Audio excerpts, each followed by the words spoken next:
Bonjour à tous, j'espère que vous allez bien. Bienvenue sur After Fight. On se retrouve pour une nouvelle vidéo. Aujourd'hui, on va parler d'entraînement, d'alimentation.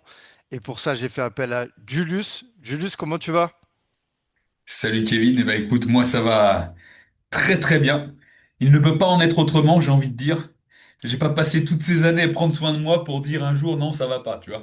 Eh bien, écoute, je suis super content de te recevoir sur mon podcast, de te présenter à ma communauté. Tu viens des sports de combat, il me semble. Mais avant toute chose, je t'ai appelé Julius. Est-ce que c'est un diminutif de Julien? Exactement, c'est exactement ça. Ok. C'est pour me démarquer un petit peu, puis créer ma propre identité. Julius, ça vient du film. Alors il faut être né dans les années 80, quoi. Le film Jumeaux avec Arnold Schwarzenegger. Qui est alors, Arnold Schwarzenegger qui est balèze et qui a un jumeau qui est tout petit qui s'appelle Vincent, c'est Danny DeVito il me semble. Et donc je tire Julius de ça. Et puis c'est aussi, enfin je me suis attribué ce surnom quand j'ai commencé à lancer Purple Bell Kitchen. Euh, Donc c'était il y a bientôt 8 ans déjà pour me démarquer un petit peu. Puis du coup moi tout le monde m'appelle Julius maintenant, même mes gamins des fois ils m'appellent Julius. C'est ma personnalité, tu vois. Je suis pas Julien. J'ai l'intention de dire qu'en général, tu sais, je suis nutritionniste, orienté performance, sportif orienté performance. Donc ça, pour moi, c'est le Julius. Et d'un autre côté, je suis le papa, naturopathe, tu sais, la prévention. Et ça, c'est plus le côté Julien, tu vois. Il y a le double face. Ben, c'est ce qui ressort bien sur tes réseaux. Moi, je voulais savoir, voilà, tu te présentes comment ton statut professionnel, c'est naturopathe axé sur la nutrition. Exactement. C'est tout à fait ça. C'est pour ça que j'appelle, toi, quand je fais mes suivis, je dis, je fais de la naturonutrition. Il y a plein de gens qui vont jouer sur les termes en Hmm. disant est-ce qu'on a le droit de dire si on est nutritionniste?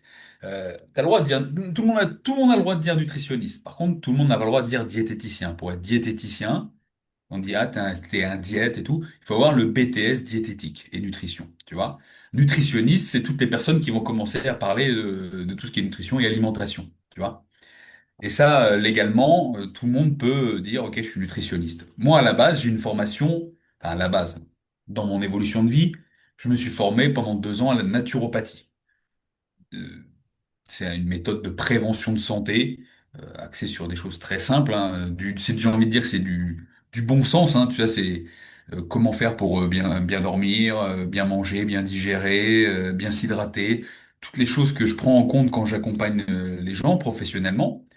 Et moi, j'ai mis ma touche personnelle de pratiquant sportif. Tu vois, aujourd'hui, au moment où on filme, j'ai 44 ans. J'ai envie de dire que ça fait 40 ans que je fais du sport.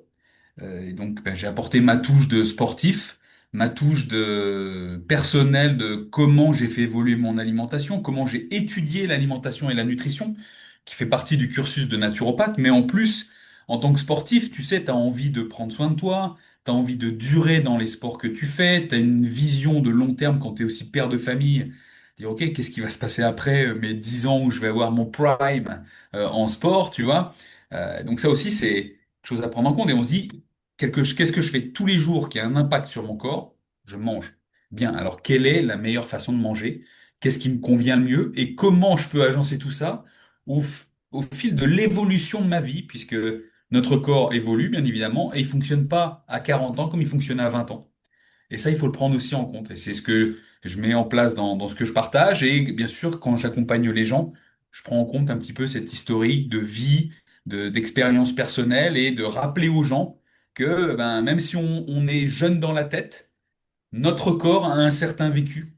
Et ça, voilà, quand on est naturopathe, on prend en compte tout ça. On est ce que l'on mange. Est-ce que tu adhères à cette phrase ou pas? Oui, oui, oui, j'adhère vraiment à ça. Tu vois, moi j'ai tendance à dire alimentation de merde, physique de merde. Tu vois, déjà, cash. On est ce qu'on mange et on est aussi ce qu'on mange à manger.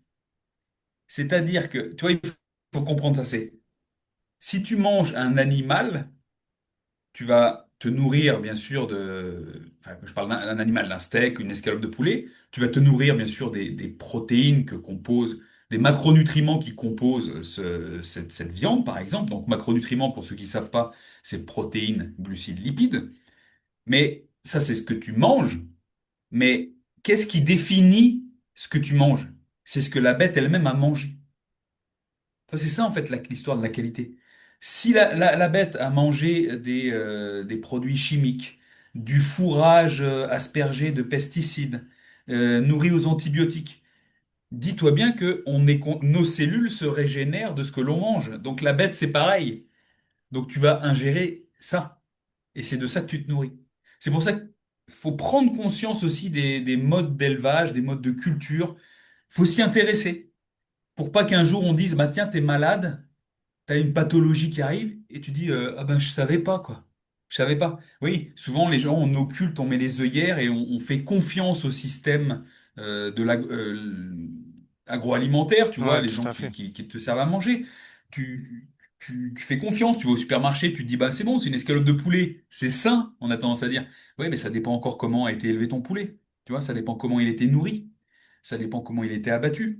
Il y a plein de choses, ça dépend comment il a été entreposé une fois qu'il a été abattu. Tu vois, si c'est emballé encore dans du plastique, ben, on a beau se dire, oui, ben, c'est normal, c'est dans du plastique, tu vois, c'est parce que maintenant tout est emballé dans le plastique, mais n'y aurait-il pas un transfert, ce qu'on appelle un transfert de contamination entre la matière plastique ou toute autre matière qui est en contact avec la viande que tu vas manger? Alors je dis viande, ça peut être bien sûr aussi des biscuits, des produits J'ai végétaux, regardé hein. ta vidéo avant où tu parlais du chocolat, justement. Tu Eh disais que oui, tu avais une culpabilité à consommer ce chocolat par l'aluminium. Et ça, c'est vrai que on a oui, tendance à vouloir bien faire. Et même des fois, en voulant bien faire, on peut faire mal. Quand tu parles de la viande, ben, ça me fait penser en ce moment, il y a la marque Féroce. En plus, j'ai vu que toi, bien sûr. tu consommais ces produits. Moi, je pense que ça ne serait tardé. D'essayer parce que ouais, c'est vrai qu'aujourd'hui, bah, bien manger de la viande dans un magasin, c'est malheureusement, on pense qu'on fait bien, mais on fait pas. C'est comme les œufs, quoi. Hein, tu vois, les œufs, si tu les prends, bon, même là, c'était en France. Je sais que t'es plus en France, mais là, il y a eu un peu une pénurie. Je sais pas si c'est arrivé jusqu'en Espagne, tu vois, mais les œufs, on n'en avait plus et bah, c'est compliqué, quoi. Ouais, mais alors toi, je vais rebondir sur quelque chose que tu dis, toi, c'est l'histoire de la culpabilité. Cette culpabilité, je la rencontre souvent, toi, avec les gens que j'accompagne ou quand je parle avec, quand j'échange avec plein de monde. En fait, j'ai envie de dire, il faut faire de son mieux. C'est ce que j'invite déjà tout le monde à faire. Faire de ton mieux. Si déjà tu manges de la viande, tu vois, une escalope, un steak, tu vois, c'est naturel. Il n'y a pas eu de processus de. Il n'y a pas eu trop de modifications là-dedans. De Par contre, si transformation, ouais. voilà, de transformation. Si tu commences à, par contre, acheter des viandes modifiées, tu vois, des trucs panés, des Ouais. trucs où il y a eu un process industriel, là, c'est autre chose, tu vois. Par contre, si déjà tu fais de ton mieux, parce qu'on faut faire aussi, faut réfléchir à ça, il faut faire avec ses moyens financiers et ses moyens, ses niveaux de connaissance aussi.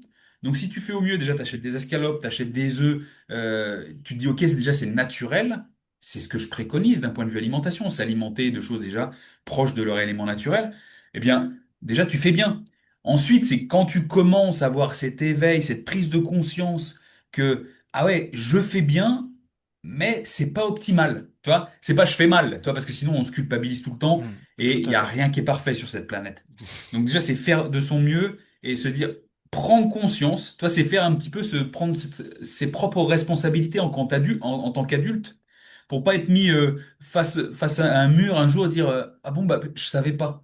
Mais en fait, tu t'es jamais renseigné sur ce que tu manges? Tu t'es jamais renseigné tu vois, c'est ça en fait. Je pousse les gens plus à avoir cette prise de conscience, qu'ils prennent leurs responsabilités, qu'ils fassent la démarche personnelle de se dire, ah ouais, tiens, comment ça pousse tel aliment? Tiens, comment ça s'est cultivé? Comment c'est élevé? Parce qu'au final, ça va se terminer dans notre assiette et dans notre ventre. Et dans notre ventre, qu'est-ce qui va se passer? Il va y avoir plein de réponses physiologiques auxquelles notre corps va devoir s'adapter. Pour le bien ou ben, en moins bien pour certaines personnes. Ouais, tout à fait. De toute façon, je pense il y a des niveaux en fonction de voilà, la personne à quel point elle veut prendre soin de sa santé et où elle en est physiquement aussi. Il y a des niveaux voilà, j'ai envie de dire, de progression dans l'alimentation et c'est bien de faire appel à des personnes comme toi. J'ai envie de dire que c'était un peu un booster, tu vois. il y a des gens qui prennent pas conscience de ça et c'est important qu'ils soient encadrés, même si aujourd'hui il y a de plus en plus de communication là-dessus. Faut le dire, hein, on est dans une époque où on est sensibilisé, mais on a quand même l'impact des grandes enseignes et aussi tu vois, d'aller très vite, qui va avec l'ère dans laquelle on vit, hein. Donc, bah, parce que faire bien, comme tu dis, d'aller prendre sa viande, c'est privilégier les circuits courts, en fait. Euh, Tu vois, c'est pas plus cher parce que vraiment, quand on prend tout, c'est surtout le temps d'aller aux légumes, d'aller voir un primeur, d'aller chercher ses œufs. Des fois, ça nécessite un peu du temps, mais est-ce que aussi, c'est pas, tu vois, ce qu'il faut aujourd'hui, c'est que les gens prennent le temps. Ça dépend où on place le curseur, tu vois, Ouais, sur cet investissement en soi. Et je t'avoue que moi, autant je peux, quand c'est possible pour moi, privilégier les circuits courts, je le fais. Tu vois, tu citais la marque Féroce de ouais, mon pote David. Eh ben, écoute, voilà, quand je peux, je le fais. Là, je suis en Espagne, il livre pas en Espagne. Je m'adapte, tu vois. Donc j'essaie de trouver ce qui est à côté de moi. Et puis il y a des fois, tu vois, c'est pareil, je suis père de famille, je bosse, je m'entraîne, j'ai pas toujours le temps que je veux, ou je ne m'octroie pas le temps. C'est ça, surtout, on dit on n'a pas le temps, c'est surtout on ne place pas, c'est ce que je disais, le curseur, on ne place pas la priorité à certains moments sur ce qui pourrait être vraiment important pour nous, sur notre fonctionnement. Donc c'est une histoire de curseur. Euh, et c'est propre à chacun. Le curseur en temps, le curseur en argent. Le temps, c'est de l'argent, on dit. C'est vrai que quand tu passes ton temps à aller à droite, à gauche, eh ben, tu ne passes pas ton temps à bosser ou à passer du temps de qualité avec tes enfants, ta femme ou tes amis. Tu vois ce que je veux dire? bien sûr. En fait, c'est aussi ce genre de choses que je pousse mes clients à faire, c'est le questionnement personnel. Qu'est-ce que je veux pour moi? Tu vois? C'est le cadre, c'est le but aussi de la naturopathie, ça va au-delà du simple fait de savoir ce qu'on doit manger. C'est prendre la personne dans sa globalité. Donc le côté mental est aussi super important. Dans quelles conditions mentales on se met et quels sont mes objectifs? Objectifs physiques, professionnels, mais objectifs de vie, tout simplement. Quand tu te vois dans 10 ans, est-ce que tu te dis, eh ben, je me vois dans 10 ans avec du bide et mal partout? Non, mais si tu regardes le style de vie de de beaucoup de personnes, ben, elles se dirigent dans cette direction, alors que c'est pas leur intention. C'est juste qu'ils n'ont pas établi d'objectif concret pour eux. Et donc, s'il n'y a pas d'objectif concret, il n'y a pas de stratégie. Et sans stratégie, il n'y a pas un passage à l'action précis qui te mène vers tes objectifs. Et donc, on peut mettre en parallèle ce que je viens de décrire avec tous les sujets. Tu vois? C'est pareil d'un point de vue professionnel. Objectif, stratégie, plan, passage à l'action. Et ça, c'est valable pour la nutrition, la santé, l'investissement, le travail. Et là, on est parti sur la nutrition, mais moi, je voulais revenir un petit peu en arrière parce que tu fais du jiu-jitsu brésilien. Et je voulais surtout savoir, est-ce que par quel sport tu as commencé? Parce que aujourd'hui, tu as un super physique. Tu l'as dit à ton âge, franchement, voilà, faut donner du respect parce que tu as accordé beaucoup de temps à ça, je pense. Hmm. Et là, pour le coup, tu as mis le curseur. Voilà, c'est vraiment. Donc, mais bon, je pense qu'il y a aussi le facteur génétique. Donc, je pense que tu as dû commencer les sports tôt, si je dis pas de bêtises. Est-ce que tu peux nous parler un peu de ta jeunesse? Quel sport tu as fait, tout ça? Bien sûr, bien sûr. Ben, moi, j'ai commencé, premier sport, tu vois, à 5 ans, judo. Judo. J'ai pas eu le choix, quand même. Ma mère, elle m'a pris à la sortie de la maternelle, là, ou du CP, je sais plus. Elle a suivi les autres mères. Elle m'a dit, bah tiens, voilà, va avec les autres gamins sur le tapis, là, va t'amuser. Ça m'a plu. J'ai continué et j'ai fait 10 ans de judo. Ah ouais. J'ai fait 10 ans de judo. 2 ans après avoir commencé le judo, en plus du judo, j'ai commencé à faire du foot. Et j'ai fait 10 ans de foot, en parallèle des 10 ans de judo. Et donc j'ai fait ça, en fait, tu vois, ça s'est chevauché jusqu'à mes 17 ans, 17 ans et demi. À partir de 17 ans et demi, ben, ensuite je me suis engagé à l'armée. Et j'ai passé 6 ans dans l'armée, dans les compagnies de combat, donc l'infanterie. Et donc, bah, bien sûr, qui dit armée, qui dit infanterie combat, dit beaucoup de sport. C'est comme si le sport faisait partie de ton métier au final. Donc, c'est course à pied entre 3 et 5 fois par semaine. C'est des pompes, des tractions, des grimpées de corde, des abdos, de la course avec le sac, sans le sac, rangers, sans rangers. Enfin, la totale, du parcours du combattant, donc beaucoup de physique tout le temps. Euh, j'ai commencé la musculation pendant que j'étais à l'armée, quand j'avais 20 ans, 19-20 ans. Donc, tu vois, ça fait 24 ans, 25, bientôt, je vais dans la 25e année à faire de la musculation. Donc, je commençais avec un copain qui en faisait depuis 1 ou 2 ans, qui m'a montré des mouvements, tu vois. Je faisais pas forcément avec un programme, ni avec l'idée de devenir comme des bodybuilders, tu vois. C'était juste histoire d'être bon dans ce que je fais, d'être bon dans mon métier de militaire. Mais il y a aussi ce côté, ben, tu vois, quand t'es jeune, tu commences la musculation, bah, dans les 4, 6 premiers mois, quand t'es régulier, bah, ton corps change, quoi. Donc j'avais beau avoir fait du foot, du judo, courir, machin et tout. Ouais, j'ai un physique normal, j'ai envie de dire. Endurant, normal, souple, tu vois, parce que j'ai l'habitude de bouger partout. Je viens de la campagne, je viens de la ferme, donc on bougeait souvent. On était rarement assis à jouer aux jeux vidéo, quoi. Et ben là, d'un seul coup, il y a les muscles qui se sont dessinés. J'ai dit, ah putain, c'est cool, quoi. Ben, en fait, je vais peut-être réussir à avoir des abdos, en fait, à voir mes abdos. Et ben, je me suis pris au jeu de la musculation. Et donc, pendant que j'étais à l'armée, j'ai entretenu principalement la course à pied, la musculation, est venu se greffer un peu de natation que j'avais l'occasion de faire euh, en dilettante en dehors de l'armée, mais surtout quand on était en mission, des fois il y avait ce qu'on appelle des stages commando. Ben voilà, c'est juste pour donner un nom, mais et dedans tu as ce qu'on appelle des pistes nautiques. Donc en fait, tu es en trail rangers, tu fais une sorte de parcours du combattant aquatique. Ça, tu fais, et donc ben, le fait de savoir nager, ça te rend meilleur. Et moi, j'avais toujours cette envie d'être le meilleur dans ce que je faisais, et mon objectif, c'était de rentrer dans les forces spéciales. Chose que je n'ai pas fait. On m'a pas laissé l'opportunité de passer ne serait-ce que les tests pour rentrer. Alors du coup, j'ai démissionné de l'armée.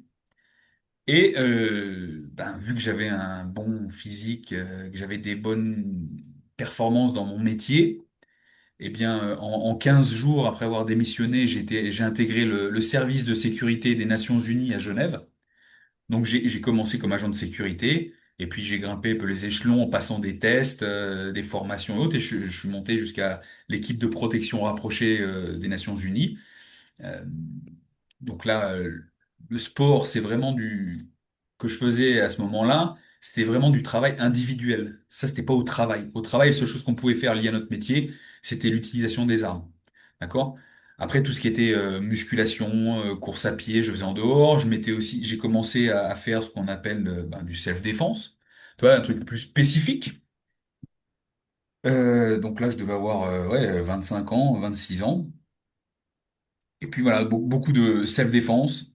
C'était un truc type Krav Maga, mais c'était Hmm. pas comme ça, tu vois, ça s'appelait pas comme ça. Donc self-défense, muscu, Krav Maga, course à pied. J'ai commencé à mettre en place du vélo. Donc tu vois, il y a toujours eu du sport, hein. La musculation, c'était toujours le fond de commerce, j'ai envie de dire, hein. C'était le truc.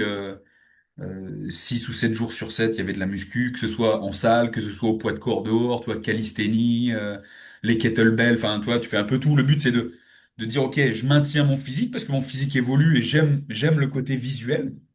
J'avais pas encore cet objectif comme moi maintenant, qui est de maintenir un visuel correct, tu vois. C'est le truc, j'ai un bon physique, visuel, ça n'est que l'effet secondaire de ma pratique sportive, tu vois. Mais toujours l'objectif d'être performant dans mon travail. Parce qu'après, quand tu es en protection rapprochée de VIP de l'ONU, quand tu vas en mission, toi, par exemple, je suis allé en mission pendant 4 mois en Afghanistan en 2010. euh, j'ai fait de la muscu quasiment tous les jours à Kaboul, tu vois, malgré les menaces, malgré les explosions. Je me rappelle, j'étais avec mon pote, mon binôme Gaël. Gaël, si tu nous écoutes, bonjour. Le matin, on se levait à 5 heures, on se prenait des pré-workouts de 2010, donc les trucs bien chargés, bien forts. On avait les yeux qui explosaient et on partait avec notre petit short, notre G36 commando, les grenades et tout à la salle de sport qui était à 50 mètres de là où on dormait. On poussait comme ça avec la radio à côté, prêt avec prendre le gilet pare-balles pour aller au cas où évacuer le VIP. Et on faisait ça tous les jours, toi, pendant 4 mois. Donc il y a toujours la muscu en toile de fond. Et puis voilà, la vie a évolué. J'ai quitté la sécurité pour satisfaire aussi ma femme qui avait un désir d'enfant. Et donc on a eu des enfants. J'ai travaillé dans un bureau, toujours aux Nations Unies. Et là, je me suis fait beaucoup plus de sport. J'ai toujours dans ce que je faisais, vélo, course à pied, natation. sans jamais dire je fais du triathlon. Je savais même pas ce que c'était quoi à l'époque. Tu vois, j'ai évoqué ça, hein. Et puis musculation tout le temps. Et en 2010, au retour d'Afghanistan, euh, je me suis mis au jiu-jitsu brésilien. Et j'ai commencé en fait le jiu-jitsu brésilien après avoir quitté le milieu de la sécurité, puisque le milieu de la sécurité avait un tel rythme qu'il ne me permettait pas d'aller m'entraîner dans des clubs de façon régulière, parce qu'il y avait toujours des horaires décalés et des clubs à des horaires précis. Tu vois, c'était vraiment pas possible pour moi pour être professionnel, bien récupérer de tout ce que je faisais, passer du temps avec ma femme et autres. Donc, quand j'ai quitté la sécurité, je me suis mis au jiu-jitsu brésilien. Et donc, je fais ça depuis bientôt. Je suis dans ma 15e saison de jiu-jitsu brésilien, là. Et tout en ayant continué musculation, vélo, triathlon. Enfin, et maintenant, ça fait 3 ans où je me dis, OK, je m'entraîne pour faire du triathlon. Le jiu-jitsu, j'ai levé un peu le pied. Tu vois, j'y vais une ou deux fois par semaine. J'organise des stages là en Espagne où j'habite. Ou quand bien sûr, quand il y a les stages, je m'entraîne 2 fois par jour pendant une semaine avec tout le monde, hein. Et ça passe bien. Mais toujours musculation en toile de fond. Et le Et jiu-jitsu, voilà. t'as commencé où? Dans quel club? Le jiu-jitsu brésilien, alors moi, quand j'ai commencé, j'étais Parce que en t'es ceinture Haute-Savoie. noire quand même, il me semble. Je suis ceinture noire, ouais, Comment ça se ça fait fait que, 4 ans. Ça fait ouais, 4 ans que je suis comment ceinture ça se noire. fait que j'imagine t'as accroché quoi, t'es tombé amoureux de ce Ah, bien sport sûr. pour en avoir fait depuis tout ce temps. Bien sûr. Et d'ailleurs, l'anecdote, c'est que j'avais repris le judo en 2009. Parce que ben, je me disais, ah, quand j'étais gamin, j'ai fait du judo, j'aimerais bien continuer. Il y avait un petit club où il y avait quelques adultes, donc j'en faisais un peu avec eux. Et il y a un gars qui, dans le vestiaire, dit, ah, j'entends jiu-jitsu brésilien. Et moi, je me rappelle quand j'étais enfin, un petit peu plus jeune à l'armée, je regardais les vidéos du Pride. Et pour moi, le jiu-jitsu brésilien, c'était les frères Nogueira, tu vois, Ouais. Minotaur et tout. Ah, le jiu-jitsu brésilien, punaise. Je me rappelle la première fois que j'ai vu ça, j'ai pas dormi de la nuit, quoi. Je dis, putain, je vais faire ça un jour, je vais faire ça un jour. Et quand j'entends ça dans le vestiaire, je vais direct le voir, je dis, mais où est-ce qu'il y a du jiu-jitsu brésilien? Il dit, ben, dans le patelin à côté, c'est tel jour, telle heure. Ben, j'ai pris rendez-vous, j'y suis allé. Et donc, la première année, j'allais une fois par semaine faire du jiu-jitsu brésilien et je gardais l'autre séance de judo.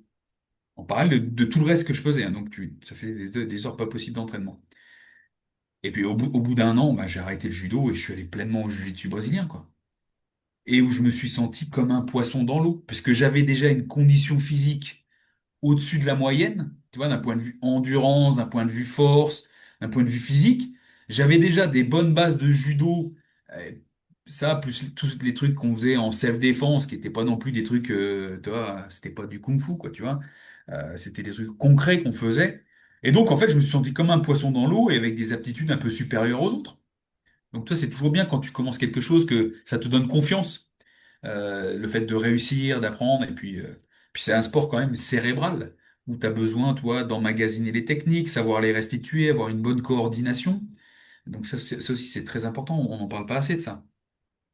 Et donc j'ai directement accroché, et ensuite je suis passé de donc une fois par semaine à 2 fois par semaine, et ensuite je suis monté à 2, 3 fois par semaine, 4 fois par semaine, à m'entraîner au mieux, et où j'ai fait le maximum de compétitions. IBJJF, c'était sous l'époque ceinture blanche, bleue, violette, tu vois. Et mes meilleurs résultats, voilà, pour me la dilater un peu, c'est quand j'étais en blanc. Alors j'étais en master, hein, je venais d'avoir 30 ans, 31, toi 32, là, 30 et 34, où j'ai déjà fait 2 fois podium aux Europes. Bon, c'était à l'époque, hein. Donc une fois en blanche et une fois en bleu. J'ai fait deuxième et troisième. Et c'était l'époque où tu pouvais faire un podium aux Europes en t'entraînant 2, 3 fois dans la semaine, tu vois. Maintenant, c'est plus possible, quoi. Maintenant, Ouais, le niveau, il a. ceinture bleue, maintenant c'est du niveau de fou, de professionnel, quoi. Donc j'ai fait ça et puis donc j'étais en Haute-Savoie et j'ai commencé dans un petit patelin qui s'appelait Margencel dans l'équipe Icon Jiu-Jitsu et mon premier vrai professeur c'était Anderson Pereira qui lui principalement sa base est à Genève en Suisse. Donc moi j'étais frontalier avec la Suisse. Et puis au bout d'un moment on s'est séparés pour des histoires financières. Voilà, ça s'est pas très bien passé. Bref, on va pas s'étendre là-dessus sur le sujet. Et donc, bah, je me suis retrouvé blacklisté par Icon Jiu-Jitsu, qui était le seul club, le seul réseau de clubs sur place. Donc, les gars avec qui je m'entraînais avaient été consignes d'interdiction de venir me voir. Donc, les gars venaient quand même me voir, bien évidemment. J'avais acheté les tatamis. Et donc, j'ai continué de m'entraîner chez moi avec les gars qui venaient. La seule chose qu'on faisait, c'est qu'à l'époque, il n'y avait pas Instagram, il y avait Facebook. Il fallait pas faire de photos pour les mettre sur Facebook, tu vois. Mais ça nous empêchait pas de nous entraîner une, deux, trois fois dans la semaine. C'est là, en fait, que je vais dire, d'un point de vue technique, je me suis arrêté à la ceinture violette. C'est-à-dire que comme j'allais à des cours jusqu'à la ceinture violette, il y avait des cours structurés, et donc j'avais un bagage technique propre à moi, propre à ce que j'ai appris. Ensuite, quand je me suis séparé du club et que je m'entraînais à la maison, bah, en fait, avec les copains, qu'est-ce qu'on faisait? On faisait pas de la technique, quoi, hein. C'était à chaque fois 1 heure et demie, 2 heures bagarre, quoi. Donc, 2 heures jujitsu, c'était combat non-stop, bam, bam, bam, bam, bam, open mat, tu vois. Et donc, je vais te dire que là, la première moitié de mon enseignement de Jiu-Jitsu, j'ai fait de la technique, avec des combats et de la compète. La deuxième moitié, c'était juste de l'open mat et ok, on y va, on se défoule, on y va. Tu vois des techniques un peu sur Internet, essayer de les reproduire. Du truc très amateur, en fait, au final. Ouais, t'essaies Mais ce qui d'être m'a un permis, peu autodidacte, quoi. autodidacte, ce qui m'a permis de consolider un jeu. Et dans tous Ok. les cas, j'ai continué à faire de la compétition en dehors de tout cadre de club. Après, j'ai rejoint, tu vois, j'ai le joli pull Infini Jiu-Jitsu. C'est un club qui est à Strasbourg. Le prof principal, les profs principaux, ce sont Salah Mezoud et Hussein Aksin. Donc, je les salue aussi, qui m'ont accueilli et je m'entraîne sous leur égide. Et c'est eux qui m'ont fait passer ceinture marron, ceinture noire. Et donc, ben, des fois, quand je monte à Strasbourg, eh ben, je m'entraîne là-bas. Salah était déjà venu en Haute-Savoie chez moi. On s'est entraîné à la maison et autres, hein, tu vois. J'ai toujours voulu avoir quelqu'un au-dessus de moi quand même si on parle d'autodidacte. Comme je suis loin de tout maîtriser en jiu-jitsu, je ne pense pas que quelqu'un maîtrise quoi que ce soit, hein, au final. J'ai besoin d'avoir un cadre peu importe mon âge, peu importe mon grade, un cadre pour m'aiguiller, pour me donner une ligne de conduite, voilà, et puis pour rester répertorié aussi au niveau de la Fédération française la Confédération française de jiu-jitsu brésilien, à laquelle je m'affilie encore tous les ans. Et donc, sous leur égide, j'ai continué de faire de la compétition, et donc je suis content de dire que j'ai fait de la compétition à tous les grades de ceinture, et que j'ai réussi à faire un podium à tous les grades de ceinture, tu vois, de la blanche à la noire. Donc voilà. Et le point d'orgue pour moi en noir, ça a été d'avoir fait un podium au championnat de France en nogi en noir. Donc j'étais content. Ça c'était, je crois que c'était en 2023 ou 2022. Enfin je sais plus, ou 2024. Enfin peu importe. Peu importe. Tout le monde aura oublié ça bientôt. Mais donc c'était mon point d'orgue, mon petit point de fierté. Et maintenant, j'ai envie de dire que je vis du jiu-jitsu brésilien à ma façon.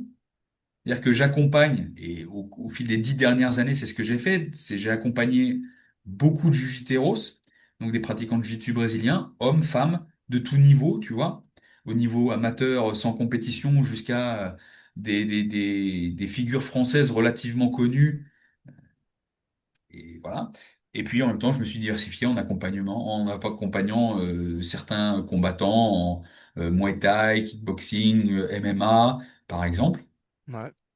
Et puis, j'organise des stages dans lesquels ben, j'emmène les stagiaires sur des clubs, ben, là où j'habite maintenant à Alicante, où il y a du gros niveau en jiu-jitsu. Tu vois, il y a des champions d'Europe Nogi, et je parle en ceinture noire, hein.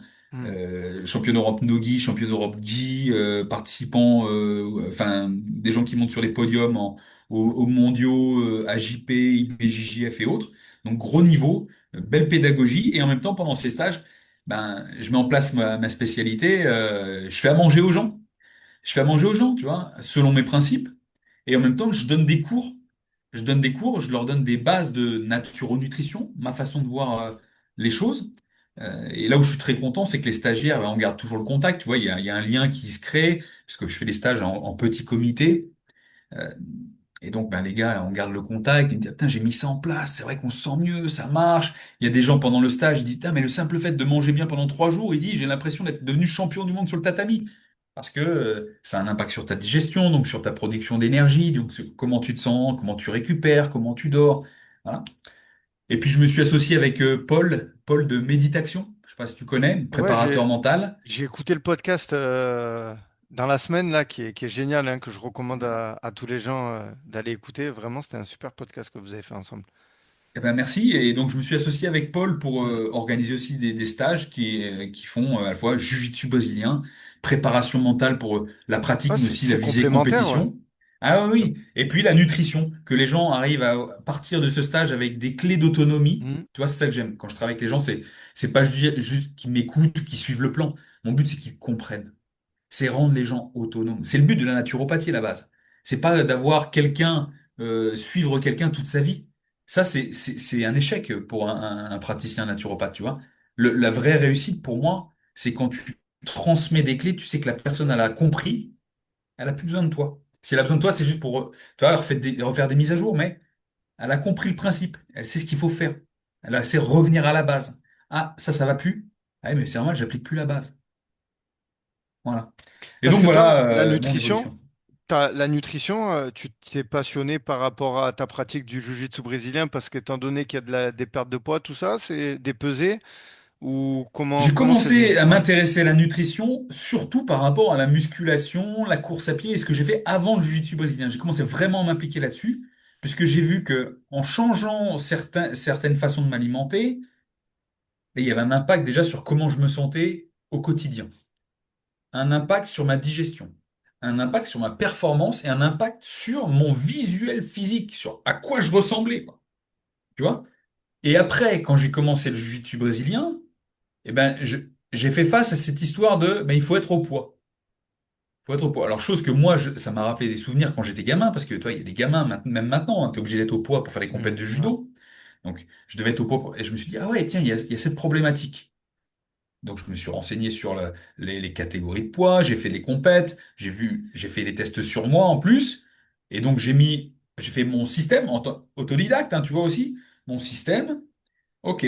En fonction de telle catégorie de poids, en fonction de la pratique des gens, en fonction de leurs habitudes alimentaires, si on change ci, ça, en individualisant, comment on peut faire pour que les gens soient au poids, mais qu'ils soient bons? Mais qu'ils soient bons? Parce que à l'époque, c'était, eh ben, la plupart des profs de jiu-jitsu brésilien à l'époque, tu vois, en 2010, c'était plus brésilien, quoi. Et eux, leur truc, c'était, ben, il faut aller combattre une à deux catégories en dessous de ton poids normal. Et pour y arriver, bah, t'arrêtes de boire et t'arrêtes de manger pendant une semaine, quoi. Et tu t'entraînes comme un fou la semaine avant de combattre, avant de faire ta compète. Donc les gars, ils arrivaient lessivés, ils se blessaient souvent la semaine avant la compétition, ou ils se blessaient en compétition. Et en fait, au final, c'était une horreur, quoi. C'était une horreur. Alors bien sûr, c'était pas pour 100% des pratiquants comme ça, hein, on est d'accord, mais il y avait cette image. Et j'ai dit non, mais on peut pas faire ça. Je dis, moi, l'alimentation, la nutrition, comme je la pratique depuis des années, c'est justement pour être bon, pour être beau et être bon. Mais si c'est pour aller à une compétition sans être bon, je dis à quoi bon y aller, quoi. Tu vois? Ouais, bien sûr. C'est pas Il n'y juste avait pas de un protocole concours en plus de. avant, quoi. Il n'y avait pas de protocole de. Puis en plus, le jiu-jitsu, C'était c'est les. on se pèse vraiment avant de combattre. Alors que par exemple en MMA, il y a tout encore le cutting, toute la phase de recharge aussi. Enfin, c'est encore plus compliqué. Mais ce que je veux dire, c'est que ouais, dans le jiu-jitsu, il n'y avait pas de protocole et les mecs, ils arrivaient, ils n'avaient pas d'énergie, quoi. Ouais, c'est même pas dire qu'il n'y avait pas de protocole, c'est qu'il n'y avait aucune vision de la nutrition. La vision était très réductrice. C'est-à-dire que pour la plupart Mhm. des gens, il fallait juste se préoccuper des aliments 15 jours avant une compète. Tu vois? Ouais. Juste 15 jours avant, aller au maxi, j'ai peut-être entendu un gars qui cherchait très bas, qui s'y est pris un mois auparavant, mais c'est tout. Et donc, moi, je dis non, mais la compétition n'est que la résultante de l'accumulation d'entraînement. Donc, si tu veux arriver en bon à la compétition, il faut que tu puisses t'entraîner dans les meilleures conditions et que tu puisses aussi arriver dans les meilleures conditions lors de ta compète. Et si tu arrives affamé et, et pas avec ce qu'il faut dans ton réservoir pour alimenter la machine, ça ne peut pas bien se passer. Sachant que je parle des blessures, c'est quelque chose que aussi beaucoup trop de monde oublie. Le fait de, toi, pour être au poids, les gens d'un seul coup, 15 jours avant la compète, ils mangeaient beaucoup moins. Tu vois, ils mangeaient de la salade et Ouais. des blancs de poulet ou du jambon, quoi, tu vois. Ouais, dans les sports de Et donc, au combat, c'est final, beaucoup couper les glucides, comme eh la oui, plupart, c'est couper les ils carbs. pensent à couper les glucides, mais en fait, les gens restreignent aussi leurs intrants nutritionnels. C'est-à-dire Mhm. qu'en restreignant leurs apports, ils vont dire, bon, manger de la soupe, de la salade et du blanc de poulet, parce qu'ils se disent que d'un point de vue calorique, ça matche leurs objectifs. Mais en fait, là-dedans, il n'y a aucun nutriment. Tu vois, je parle de vitamines, minéraux, oligo-éléments. Et en parallèle de ça, ils s'entraînent beaucoup. On ne peut pas leur reprocher ça. Ils s'entraînent beaucoup, même trop. Et donc, du coup, ils génèrent en eux ce qu'on appelle une déminéralisation, une perte de minéraux. Donc là, on parle de calcium, sodium, magnésium, potassium, choses, des éléments indispensables à ton corps pour la contraction musculaire, pour le bon fonctionnement cérébral, la récupération, la consolidation osseuse. Et donc, en fait, quand tous ces minéraux se foutent le camp, bah, tu chopes des crampes, tu as des fractures de fatigue, tu te blesses, tu es plus fragile, tes ligaments ayant moins de minéraux sont plus susceptibles de rompre. Je l'ai vécu ça aussi, il y a des moments, tu vois. Et donc c'est ça que les gens ont perdu de vue. Et que j'ai pu aussi, moi, perdre de vue, toi, parce que je ne vais pas te dire que je suis parfait. J'ai pu aussi perdre de vue parce que ben, j'ai à la fois voulu faire de la compète à un certain niveau de poids de corps et en même temps avoir un physique hyper affûté, tu vois. Donc ça veut dire beaucoup d'entraînement, très dans le contrôle alimentaire, mais en étant trop dans le contrôle alimentaire, pas d'assez d'apports micronutritionnels, vitamines, minéraux, oligo-éléments. Ce qui fait que, pam, allez, 15 jours avant la compète, t'as beau avoir un super physique, te sentir comme un avion de chasse, mais t'étais aussi sur le point de rupture. Et justement, rupture, tu te pètes un ligament, tu vois. Ça va peut-être parler à pas mal de personnes, que tu sois en jiu-jitsu brésilien, MMA ou même des sportifs Ouais, c'est vrai athlétisme ou qu'on autres, tu on vois. en entend beaucoup des combattants qui ont ouais, les ligaments, c'est vrai, hein. C'est vrai que ouais. Ouais, et c'est pas qu'une question de complémentation alimentaire en prenant du collagène, quoi. C'est Eh non, ouais, ouais, ouais. Non, mais c'est un tout, c'est la base. c'est la base. Et surtout, maintenant, c'est surtout avoir une bonne hygiène de vie aussi à l'année, en fait. On se rend compte que, voilà, un peu à l'époque, c'était un peu archaïque. Oui, il y a la compétition, c'est à telle date, alors je commence le régime 2 mois avant.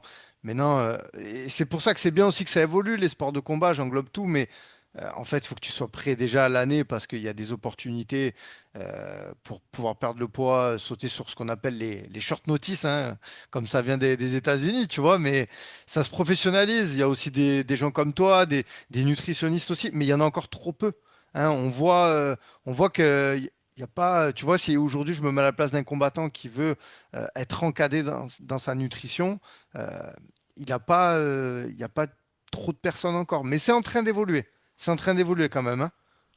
Ça a bien évolué. Moi, je suis pas tout à fait d'accord avec toi. Moi, Ah bah vas-y. je pense qu'il y a vraiment du monde. Je pense qu'il y a du monde, moi. Et je vais pas te dire que je vais parler de concurrence, mais tu vois, ce que Cécile Giornelli a Ouais, créé, ouais, bien sûr. Je l'ai eh reçu il y ben a pas voilà, longtemps sur le et podcast. ouais, eh ben, Ouais, elle a créé sa formation et aujourd'hui, mais elle a créé justement, sa tu vois, formation, elle et a créé elle est sa dans le formation. game Ah oui, depuis, elle est dans le game depuis des années, parce que moi, je me rappelle l'avoir téléphoné, lui avoir téléphoné quand je faisais mon mémoire de naturopathie, donc je te parle en 2013. Et elle s'occupait déjà de Michael Lebou qui était à l'UFC, 2013 ou 2014, tu vois, un truc comme ça. Et elle était déjà dans le game, elle a créé beaucoup de choses et du coup, elle a beaucoup d'élèves qui eux-mêmes, du coup, peuvent aider. Et donc, il y a beaucoup de gens de ce côté-là. Donc, il y a pas qu'elle, bien sûr, mais elle, grande pro. Moi, je suis là aussi, j'étais le premier dans le jiu-jitsu brésilien à faire ça, à me dédier au jiu-jitsu brésilien. Mais surtout, c'est pas tant le manque d'accompagnants, nutritionnistes, enfin bref, naturo-nutritionnistes, diététiciens, c'est pas tant le manque d'accompagnants, c'est surtout, en France, le problème de devoir sortir son pognon. ouais, parce que c'est Voilà. vrai. Et ça, Ouais, investir en soi-même, c'est ça, quoi. ouais, Tu veux ouais, réussir, eh ben, à un moment donné, tu es obligé de sortir ton pognon, quoi. ouais, c'est vrai. Parce que moi, je travaille pas gratuitement. Et tous les gens que j'ai pu citer avant, ils ne travaillent pas gratuitement. Ou on va pas travailler pour 15 euros, quoi, tu vois.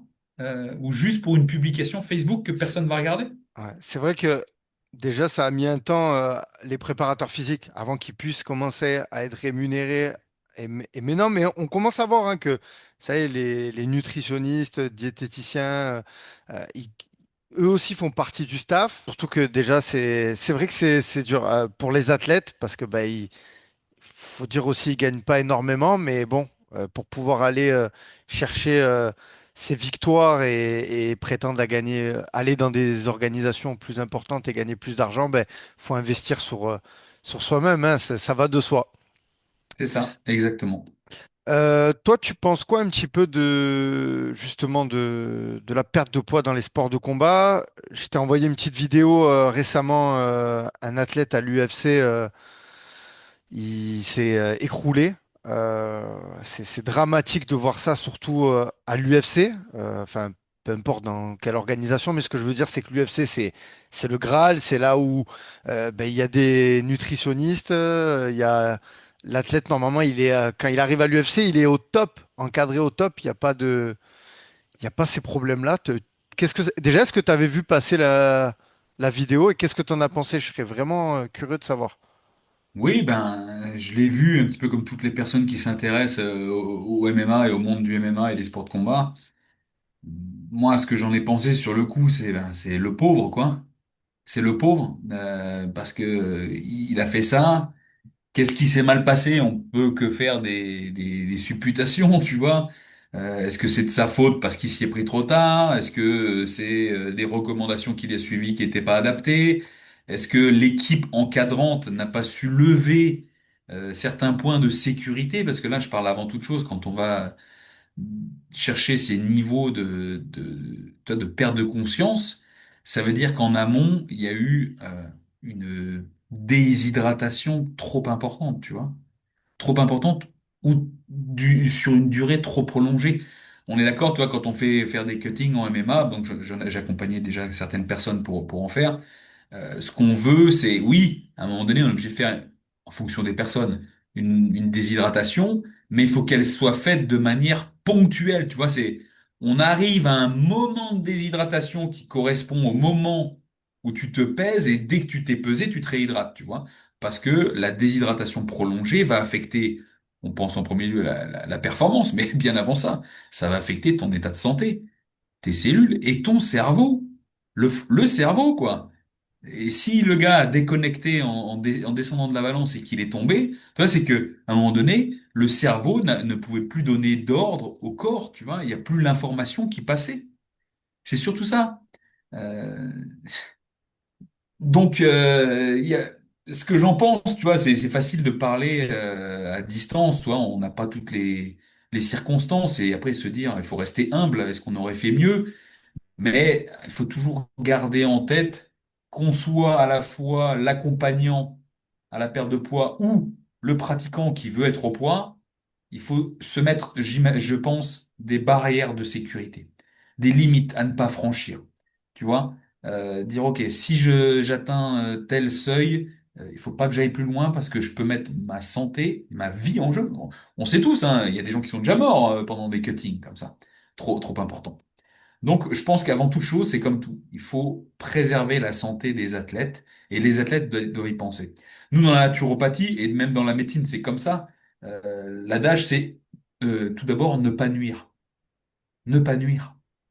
Tu vois, on parle pas faut être performant, c'est ne pas nuire. Donc, si tu fais faire quelque chose à ton client, parce que ce soit un sportif ou quoi que ce soit, ça reste ton client, hein, et que tu lui nuis à sa santé, à sa performance, ah, c'est pas toi la bonne personne, ou tu n'as pas la bonne approche.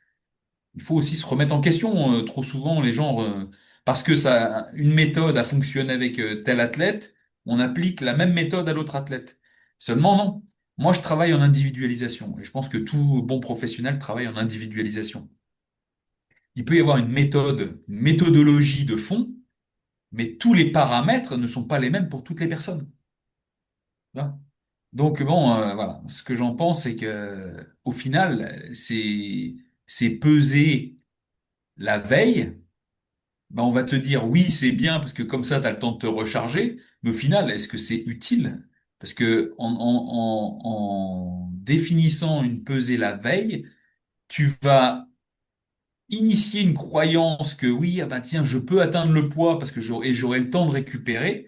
Mais du coup, tu pousses les gens à aller chercher peut-être plus loin que ce qu'ils n'auraient pu faire. Et du coup, tu vas affecter leur performance, sachant que ces organisations, ça reste des organisations privées, tu vois qui sont là pour faire du pognon. Et donc, ce qu'ils veulent, c'est qu'il y ait des belles performances qui soient réalisées. Moi, je serais d'avis de faire une pesée juste avant, tu vois, 1 heure, 2 heures avant le combat, pour que tout le monde soit vraiment plus proche des mêmes conditions, que ça limite justement ces abus. Hmm. Parce que tous, maintenant, tous, on peut pas le nier, on sait que arriver au moment d'une performance quand tu es déshydraté, mal alimenté, eh bien, ça nuit à ta performance, aussi à ta capacité d'encaisser les coups. J'avais accompagné un combattant MMA, donc il a fait un combat, c'était amateur.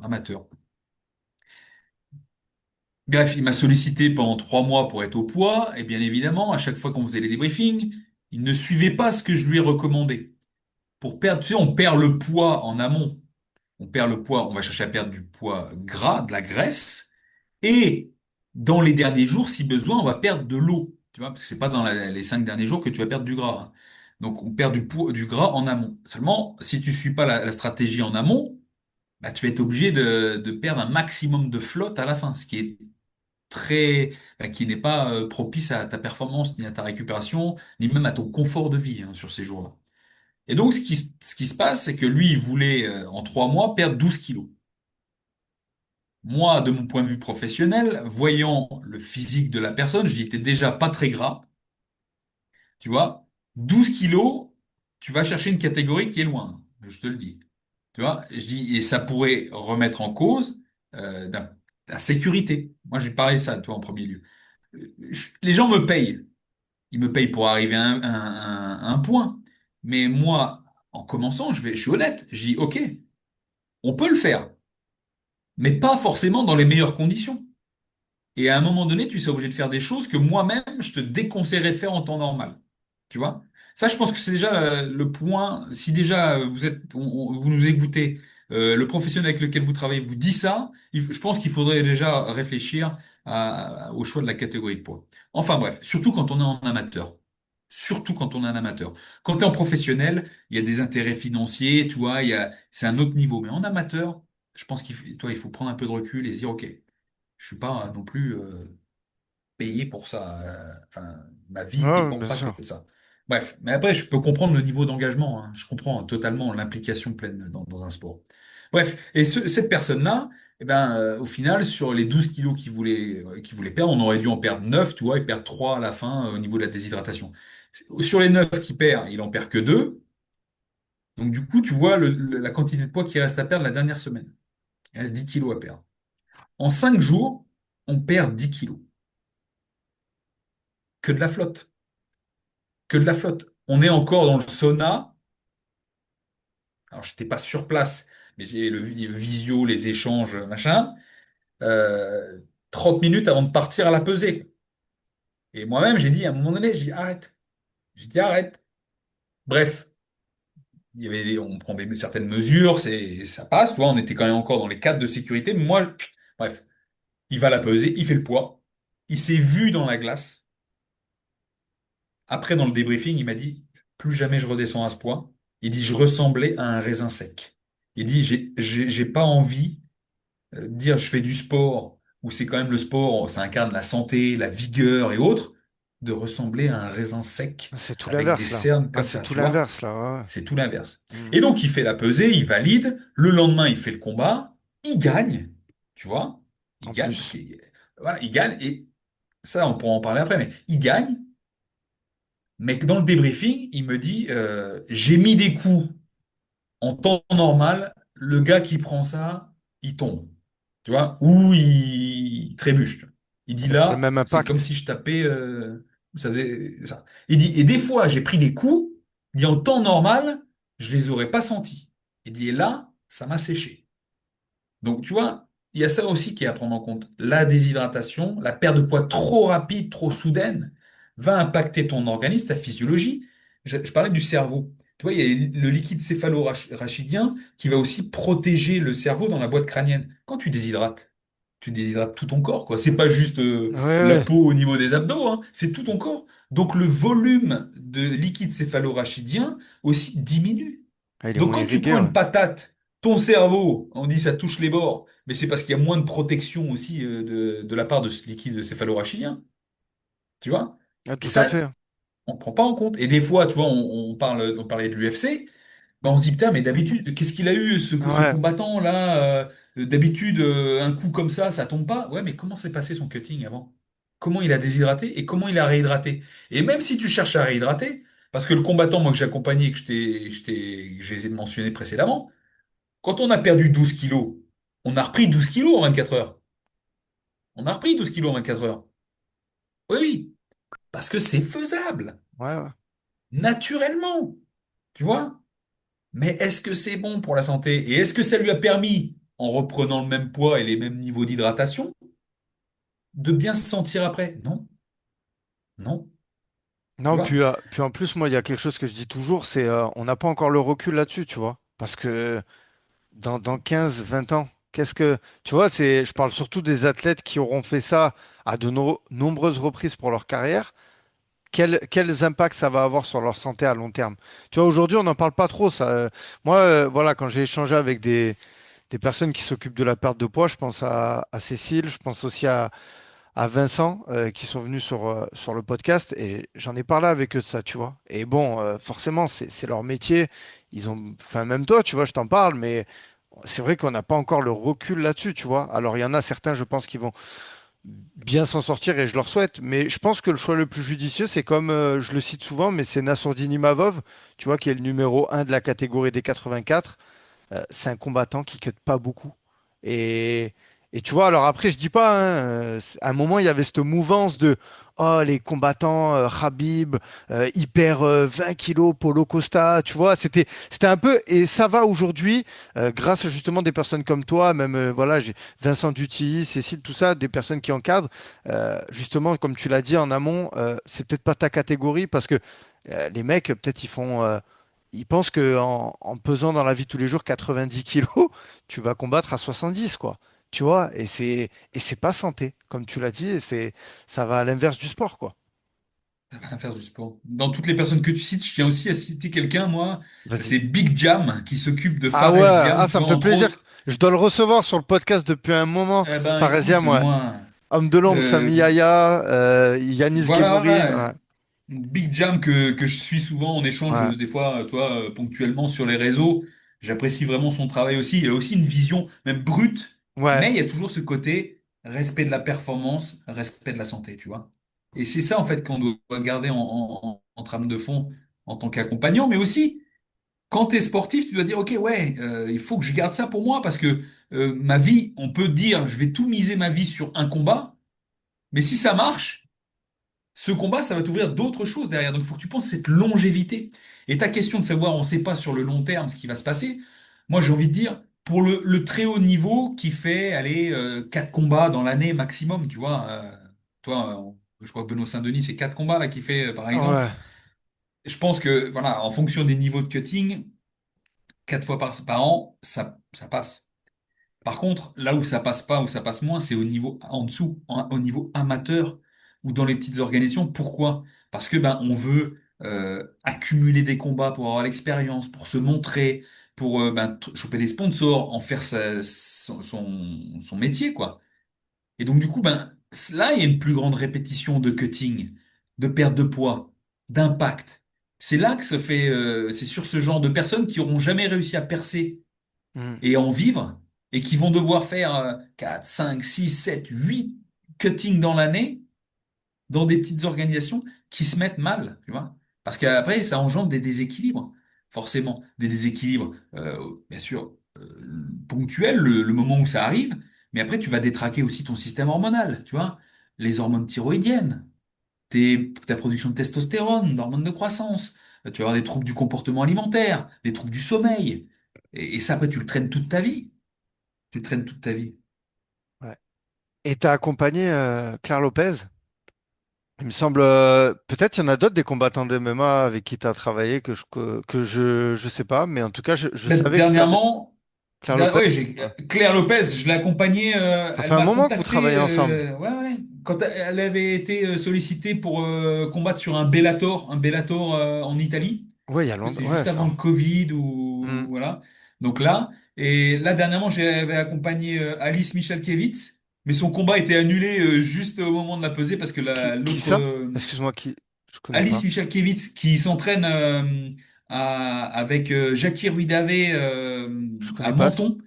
Ils font partie de la NR Fight dans le sud de la D'accord. France. Ok. Et ah ouais, tu vas chercher Alice sur Insta, Alice MKZ.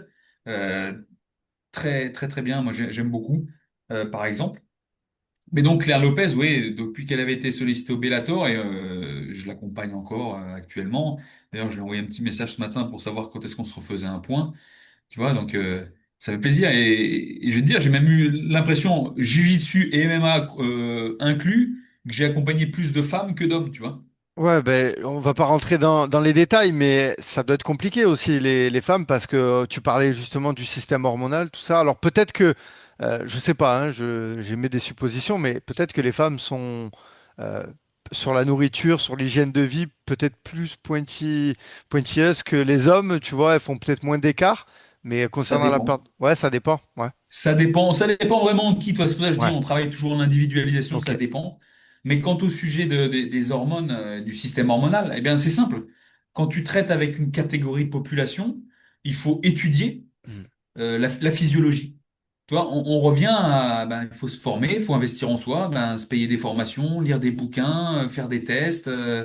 Voilà, et apprendre et ensuite restituer avec tes clientes. Et puis encore, d'une cliente à une autre, ça change parce que on, dans le milieu masculin, tu sais, on est très un peu macho, on regarde pas trop ce qui se passe au niveau du cycle hormonal féminin, mais quand tu apprends Ah, c'est, ouais, à ouais, savoir comment ça fonctionne, c'est c'est, hyper intéressant et tu hmm. comprends mieux aussi les femmes, hein, comme ça. C'est Ouais, comme bien ça. sûr. Tu comprends mieux les femmes, tu vois, et donc tu sais mieux interagir avec. Mais c'est quand tu comprends ça et que tu pousses ce niveau de détail aussi loin, tu sais que tu peux pousser le niveau de détail très loin, même avec les hommes, sur certains sujets. Et que trop souvent, je dis, les gens vont pas assez loin avec eux-mêmes dans leur recherche du fonctionnement de leur corps. Parce que très souvent, en parlant avec les gens, je me rends compte qu'ils ne savent pas comment leur corps fonctionne, tu vois. Il y a des gens qui vont être passionnés sur, OK, ma voiture, elle fonctionne comme ça, mais ils savent pas Ouais. comment leur corps fonctionne. Et ça, je trouve que c'est dommage. Parce qu'en même temps, on te l'apprend pas à l'école. Et aussi, on se déresponsabilise en se mettant des œillères, même en tant qu'adulte, et en se disant, bah, c'est mon corps, il est là, j'ai pas besoin de le remercier, il est là, c'est comme Ouais. ça. Non, mais si tu apprenais à comment il fonctionne, tu comprendrais pourquoi il faudrait que tu soignes ton alimentation, tu soignes ton sommeil, tu soignes ton hydratation, que tu mettes l'accent sur la diversité alimentaire, que tu soignes ton microbiote, tu vois. Tout ça, c'est la responsabilité individuelle. Et toi, Julius, j'imagine que tu sais très bien comment il fonctionne ton corps quand, je le répète, mais quand on voit ton physique, tu arrives à afficher ce physique sec à l'année. Moi, j'aimerais que je voudrais mettre un peu de valeur, pas que pour les combattants sur ce podcast, mais aussi pour les personnes un petit peu, monsieur, madame, tout le monde.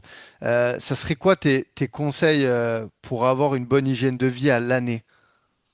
Alors, il faut remettre en perspective parce que tu as commencé avec, parlons, un certain physique, enfin musclé, toi, physique Ouais. athlétique sec, et être bonne santé à l'année. Tu vois, une bonne santé, une alimentation saine à l'année. Et ça, c'est différent. Tu vois, c'est pas parce que tu vas manger bien qu'automatiquement tu vas avoir un physique musclé et sec. Tu vois, parce que si on parle que physique musclé, ça, il y a pas à chier. C'est l'entraînement physique. Tu regardes dans le milieu sportif, les sports dans lesquels les gens sont musclés, c'est les gens qui font de la musculation. C'est pas des gens. Tu vois, il y a des gens qui font des sports de combat et qui sont taillés. Mais pourquoi? Bah, parce qu'ils portent des gars toute la journée et à côté, ils font aussi de la préparation physique en soulevant des poids, des charges. Tu vois? Ben, si tu veux un corps physique athlétique, déjà, il faut commencer par faire un sport de stimulation musculaire. Donc, la musculation, ça, c'est la base. Ensuite, si après tu prends en compte l'alimentation qui va soutenir ce physique, qu'est-ce qu'il faut? Donc déjà, il faut te dire qu'à partir d'un certain âge, on a tendance à perdre du muscle, naturellement. Qu'est-ce qu'on doit prendre pour maintenir ce muscle? L'alimenter, voire on peut faire croître du muscle même en vieillissant, hein. Il faut manger assez de protéines. Il faut manger assez de protéines. Alors, protéines, pour ceux qui ne savent pas, on le trouve dans la viande, le poisson, les œufs, les produits laitiers. On en trouve aussi dans plein d'autres aliments comme les légumineuses, le tofu, voilà. Bref. Mais les sources denses de protéines, viande, poisson, œufs et produits laitiers, en gros. En avoir assez. Et ça, assez, ça dépend de l'âge qu'on a, ça dépend de notre pratique sportive, ça dépend de plein de choses, tu vois. On pourrait donner des chiffres comme ça, mais c'est un peu aléatoire. C'est un peu aléatoire en fonction de l'âge qu'on a et de ce qu'on fait. Manger assez de protéines. Manger des choses le plus proche de leur état naturel. Donc, c'est-à-dire que Tu manges une pomme de terre. Ah, voilà, que tu la fasses cuire, tu la fais cuire à la vapeur ou à l'eau, voilà, ça reste une pomme de terre. À partir du moment où tu vas commencer à en faire de la purée, là, tu peux dire déjà, je la modifie, quoi, parce que déjà, tu l'écrases, donc l'absorption au niveau du corps, c'est pas pareil. Et si en plus tu commences à rajouter du beurre, de la crème, du machin, tu vois, c'est plus pareil, là, tu vois, on n'est plus sur juste la simple pomme de terre. Puis si tu achètes de la pomme de la purée toute faite, c'est pas pareil. Si tu achètes des chips, c'est encore autre chose. Ça reste foncièrement que de la pomme de terre, tu vois. Il y a un petit peu d'huile avec, mais il y a une modification. Et donc du coup, ton corps va pas le digérer, va pas l'absorber du tout de la même façon. Donc manger des choses le plus proche de leur état naturel. Et donc ça veut dire que si tu manges un croissant, tu te rends bien compte que déjà il y a plusieurs ingrédients dedans c'est très loin de l'état naturel. Toi. Dedans, il y a du blé, du beurre, tout. On est très loin d'avoir juste le grain de blé tout seul. Là, toi, il est moulu, il y a de la farine, là, tout. Donc, le plus proche de l'état naturel. C'est-à-dire que moi, je partage des fois mes assiettes, même souvent sur Instagram, ou j'ai même fait des J'a- vidéos sur Ouais, YouTube j'allais en là-dessus. parler. Il y a d'excellentes recettes sur ta chaîne YouTube et sur ton compte Instagram, vraiment très très Quand je intéressant. partage, Ouais. bah merci, mais quand je partage mes assiettes, souvent tu regardes, c'est les trucs, c'est Mm. des légumes, juste coupés, cuits, de la viande ou du poisson, des œufs, enfin, comme ça. Un produit glucidique ou pas, ça dépend de si je l'ai mérité, selon mes termes. Voilà. C'est intéressant. Faut mériter ses Voilà. glucides. Voilà. Et après, voilà, je vais Mm. assaisonner. Toi, ça m'empêche pas de mettre de l'huile. Ça dépend quel type d'huile, toi. Je peux mettre du sel, du poivre, des épices, toi, pour donner du goût. Tu vois, tu peux Oui, il rajouter faut des coulis de accompagner. tomates. Bien évidemment, il faut aussi avoir un intérêt gustatif. Moi, si je me suis intéressé aussi à l'alimentation, c'est parce que je suis un grand gourmand, quoi. Tu vois, et je mange beaucoup. Et ça, c'est aussi un des points quand tu poses la question, comment on fait pour avoir un physique comme ça et manger sain? On essaie de manger brut, mais pour entretenir le physique et soutenir la pratique sportive qui me permet d'avoir ce physique, il faut manger beaucoup. Et je mange beaucoup. Moi, je fais 1m60, 1m72 pour 74 kilos aujourd'hui, tu vois. Ok. Je vais dégommer entre 3000 et 3500 calories par jour. Des fois plus. Parfois moins, mais c'est rare. Je mange beaucoup. Je mange 4 fois dans la journée. Ouais, Ce que les c'est gens appellent intéressant ce que une tu dis. Ouais. collation. Voilà. Quand C'est je un vois les gens repas, faire ouais. une collation 100 grammes de fromage blanc avec une pomme, moi, ok, je vais dire c'est l'entrée de la collation, quoi. Tu vois, c'est Ouais, parce que les gens voilà. aujourd'hui, ils ont peur de, justement, quand ils vont trop manger, de grossir, en fait. Et moi, j'ai regardé tes vidéos, hein, je me suis beaucoup inspiré parce que je suis pas très loin de toi en termes de taille et de poids. Mais sincèrement, c'est vrai quand on voit ce que tu manges en termes de quantité, mais bien sûr de quantité, de qualité, comme tu le dis, parce que ouais, c'est ça un peu le problème, surtout je pense aux gens qui ont perdu du poids, c'est qu'après ils ont peur de le reprendre et en fait ils se disent ah mais vaut mieux que je mange pas beaucoup. Mais ouais, il faut manger beaucoup pour pouvoir créer du muscle et avoir une masse musculaire parce que j'aimais bien, Quel tu le muscle? disais dans un podcast avec Mediaddict là concernant les protéines, les gens, ils pensent qu'ils mangent assez de protéines, mais par exemple, au petit déjeuner, toi, le petit déjeuner pour quelqu'un de 70 kilos, ça serait quoi un petit déjeuner idéal pour avoir le taux de protéines, hein? Ah, pour avoir une base de protéines, Ouais, donc moi je recommande de prendre déjà, pour chaque prise alimentaire, je vais recommander viser 40 grammes d'apport de protéines. Tu vois? alors, c'est une croyance qu'on en assimile que 20. Je dis ça comme ça parce qu'après, C'est une croyance. ok, ok. C'est une croyance qui Vaut a mieux été voir à la démontée hausse par la peut-être. science. Ok, Il faut mieux voir par la hausse, bien ok. évidemment. Euh, Moi, le petit-déj, par exemple, je vais viser 40 grammes de protéines. Ça ferait Je combien te d'œufs dis, ça? Ça ferait, ouais, ça ferait au moins. si on parle juste protéines, en Hmm. termes d'œufs, il faudrait en œufs entiers Il y a 6 grammes dans un œuf. 7, 7. 7, 7, 7 Ouais. œufs entiers. Donc après, voilà, bien sûr, tu sais que l'œuf, il y a aussi des graisses qui sont dans le jaune d'œuf, Ouais, tout donc à ça fait. ferait vite monter le total calorique, et il faut pouvoir aussi digérer les graisses. Tu vois? Donc manger 7 œufs entiers, moi je suis pas capable de manger 7 œufs entiers parce que je sais que moi, individuellement, je serais pas capable de digérer toutes les graisses qui seraient liées à ces œufs entiers. Moi, je te donne mon exemple, mon petit-déj ce matin, je me suis fait 3 œufs entiers, plus 3 blancs d'œufs. Voilà. Donc je garde les jaunes d'œufs pour plus tard dans la journée ou voilà, bref. Donc j'ai ça. Donc 3 œufs, on va dire, on va faire les maths, hein. 3 œufs entiers, ça fait 18 grammes de prot en moyenne. Ok. 3 blancs d'œufs, ça va faire 12 grammes de prot en moyenne. Donc là, on est déjà à 30. Tu vois? Ok. Et les 10 grammes restants, eh ben moi j'avais un bout de viande qui me restait de mon repas d'hier soir, qui faisait l'équivalent entre 70 et 100 grammes. Boum, je me suis mis dans mon assiette. Donc ça, c'est pour la partie protéine du petit-déj. Voilà. Ok. Donc déjà, rien que pour les protes, pour que les gens se représentent. Pour que les gens n'arrivent pas à se dire, si je dois viser 40 grammes de prot, eh ben, en escalope de poulet, ça voudrait dire que je mange 200 grammes d'escalope de poulet, par exemple. Tu vois, Ah, c'est surtout le faut petit viser. déjeuner, je pense, qui est le plus dur parce qu'après, je sais qu'avec voilà, avec le poulet à midi, ça va vite. Si on accompagne de voilà des légumineuses, je pense à des lentilles, tout ça, ça augmente un peu et les gens généralement prennent aussi des yaourts un peu dits protéinés ou du skyr ou quoi. Donc on les atteint vite, même le soir, les collations pareil. Mais c'est surtout le petit déjeuner parce que je trouve que c'est le plus dur de pouvoir arriver Ben, à ce taux. c'est parce que la plupart des gens sont restés des enfants, quoi, que c'est dur. Ouais, qui déjeune Parce pas ce que, qu'il faut aussi, non, ouais. mais c'est Ouais. ça, il faut arrêter de Déjà, se dire faut arriver à de. switcher sur le salé. Même si aujourd'hui, maintenant, avec les flocons d'avoine, il y en a qui mettent la whey aussi. Bon, si les gens la Bien sûr. digèrent, hein, parce que c'est pas tout le monde aussi qui arrive à la digérer. Et puis, c'est surtout un complément alimentaire, la whey. C'est toujours mieux de manger des œufs, je pense, pour l'aspect.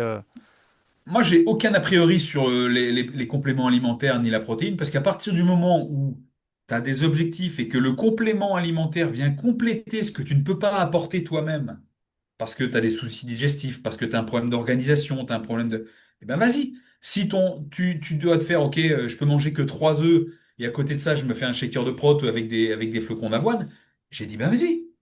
Si c'est ce qui te va te permettre d'avoir ton total protéique au bon moment. Tu vois? Quelqu'un qui va manger au bureau sa collation, ben, il a un shaker de protéines, ben, c'était plus facile que manger une boîte de thon. Enfin, je la sors à chaque fois, celle-là, Bien mais sûr, ouais, tu non, mais vois? tout à fait, Donc, tout à fait. il faut y aller.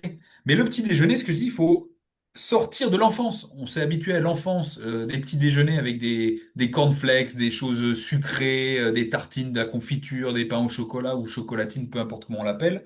Eh bien, le truc, c'est qu'il faut se dire, OK, si je mange là, c'est un repas. Voilà. Moi, des fois, je me fais une escalope ou bien du poisson au petit-déj avec des légumes et du riz, quoi, tu vois. Ouais, c'est une C'est- habitude à prendre. Ouais. Il y a pas longtemps, vu qu'on est sur la nutrition et moi, je suis passionné de nutrition, hein, j'ai découvert la chrononutrition.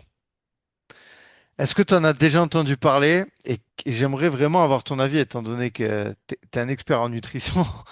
Qu'est-ce que tu en penses de ça? Bah, après, ça dépend de l'interprétation de la chrononutrition de chacun, tu vois. Parce que souvent, la chrononutrition, c'est dire, OK, il faut prendre tel nutriment à tel moment, tu vois. Plus les protéines là, plus les glucides là, plus les lipides là. C'est bien de ça que tu parles. Ouais, je te la fais simple, hein, c'est de manger du fromage le matin, à midi manger de la viande avec des glucides, et le soir manger du poisson ou bien de la viande blanche sans glucides. Ben, L'alimentation, en gros, c'est ça. Et surtout le matin, de manger beaucoup de fromage avec un petit peu de glucides, du pain et du beurre ou de l'huile. Voilà. écoute, ça, c'est une interprétation avec des outils concrets, hein, tu vois, de la Ouais, ouais, chrononutrition. ouais, ouais. Euh, Moi, j'ai envie de dire, tu sais, je suis pas dogmatique.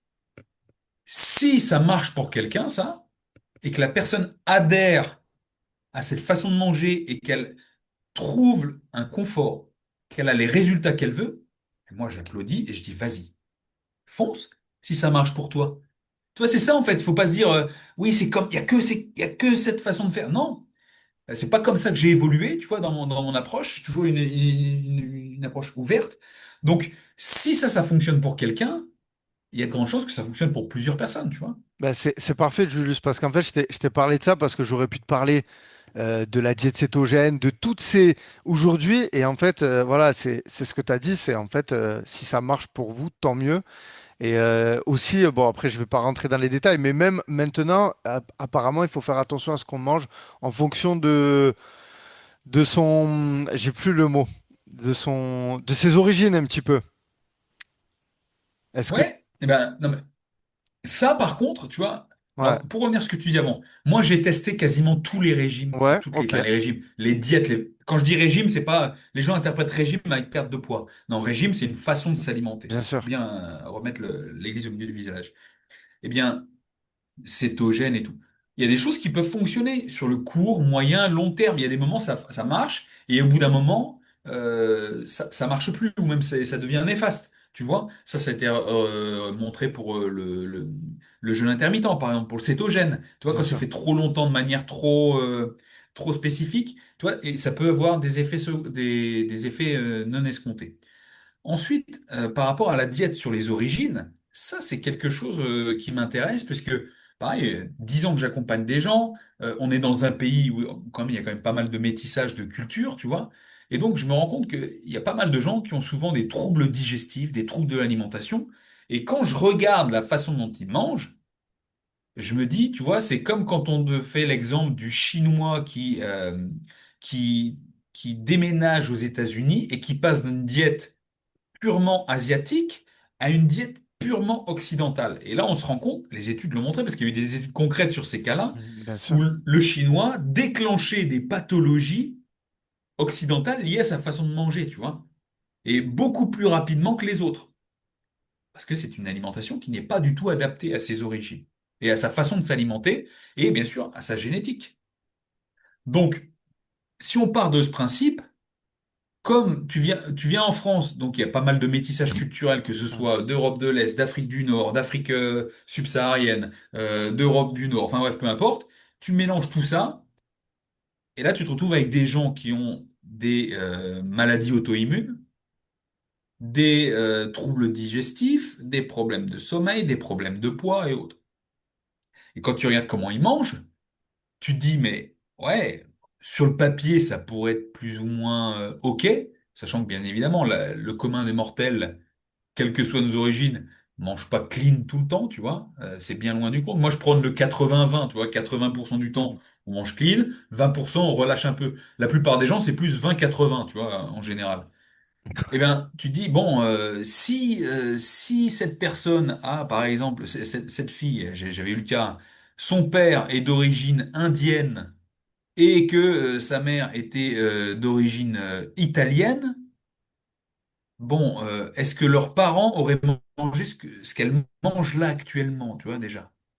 Et là, on est tout un mode de pensée. Alors, ça n'a rien de scientifique, mais je m'appuie juste sur un retour terrain que j'ai pu constater en disant, mais si tes grands-parents ou tes parents mangeaient d'une certaine façon tel type d'aliment, toi, ces aliments que eux mangeaient, tu ne les manges plus, et maintenant tu manges des trucs qui sont modifiés, et les choses que tu manges non modifiées, c'est des choses que d'un point de vue génétique, tes parents ont peut-être jamais mangé de leur vie. Tu vois? Ça pose problème. Mais avant d'aller chercher, tu vois, la petite bête, souvent c'est parce que la qualité de l'alimentation de base, on s'éloigne des principes de base que j'évoquais. Mm. Une alimentation proche de son état naturel, tu vois, euh, la plus naturelle possible. Après, il y a aussi beaucoup de choses qui posent problème. C'est comment on mange. Des fois, on peut manger des bonnes choses, mais à quelle allure tu le manges? Est-ce que tu le mâches? Je te jure, Ouais, la le nombre de mastication, ouais. gens, eh oui, Ouais, le surtout. nombre de gens Et qui viennent aussi me voir avec la des troubles concentration aussi. digestifs. La concentration aussi. Parce que Bien maintenant, sûr. aujourd'hui, on regarde plus réellement ce qu'on mange. On regarde la télé, on regarde le téléphone. J'avais vu une étude où il parlait de ça justement. Les personnes, ils coupaient les réseaux. Et je crois même qu'une fois, je t'avais entendu en parler que même au niveau des lumières, non? Je crois que c'était toi Bien sur un sûr. podcast. T'en parlais que tu baissais les lumières pour vraiment. T'avais des habitudes aussi lors de tes repas. Ah oui, enfin, surtout le Ouais, soir, c'est pas tant pour le repas, c'est juste qu'au moment du repas, tu manges le soir, ben, si tu regardes dehors, la mm, luminosité tombe. ouais, Et après, les gens, ils se disent, ben, je sais pas, j'arrive pas à m'endormir, je dors pas bien. Ben, c'est normal, tu passes d'un truc où tu es sous les flashlights, sous les projecteurs, et d'un seul coup, tu penses que tu vas éteindre la lumière, d'un seul coup, il fait nuit, ok, tu t'endors. Alors, si tu as de la chance, ça se passe bien. Mais si tu pouvais accompagner artificiellement cette descente en pression, tu vois, avant d'aller au lit, potentiellement, t'améliorer la qualité de ton endormissement et donc, du coup, tu aurais forcément un sommeil plus profond, plus ouais. réparateur. Parce que c'est pas le sommeil dormir pour dormir, c'est on en revient aussi à la physiologie. Qu'est-ce qui se passe pendant le sommeil? À quel moment, quels sont tes cycles de sommeil? Parce que pendant les cycles de sommeil profond, tu vas sécréter de l'hormone de croissance, de la testostérone, des hormones satiétogènes pour le lendemain, tu vois, ou régulatrices de la faim. C'est-à-dire que si tu dors mal ou t'as pas de sommeil profond, le lendemain, ça va être plus difficile pour toi de te maîtriser quand on va te proposer des pâtisseries, des gâteaux, et une fois que tu auras mis le nez dedans, ça te sera très difficile de dire non ou de t'arrêter, tu vois. Tout ça pourquoi? Parce que tu as mal dormi. Alors si on prenait le problème à l'origine, t'améliores la qualité du sommeil, et bien en fait, tu vas améliorer ton comportement alimentaire le lendemain. Ça commence par là.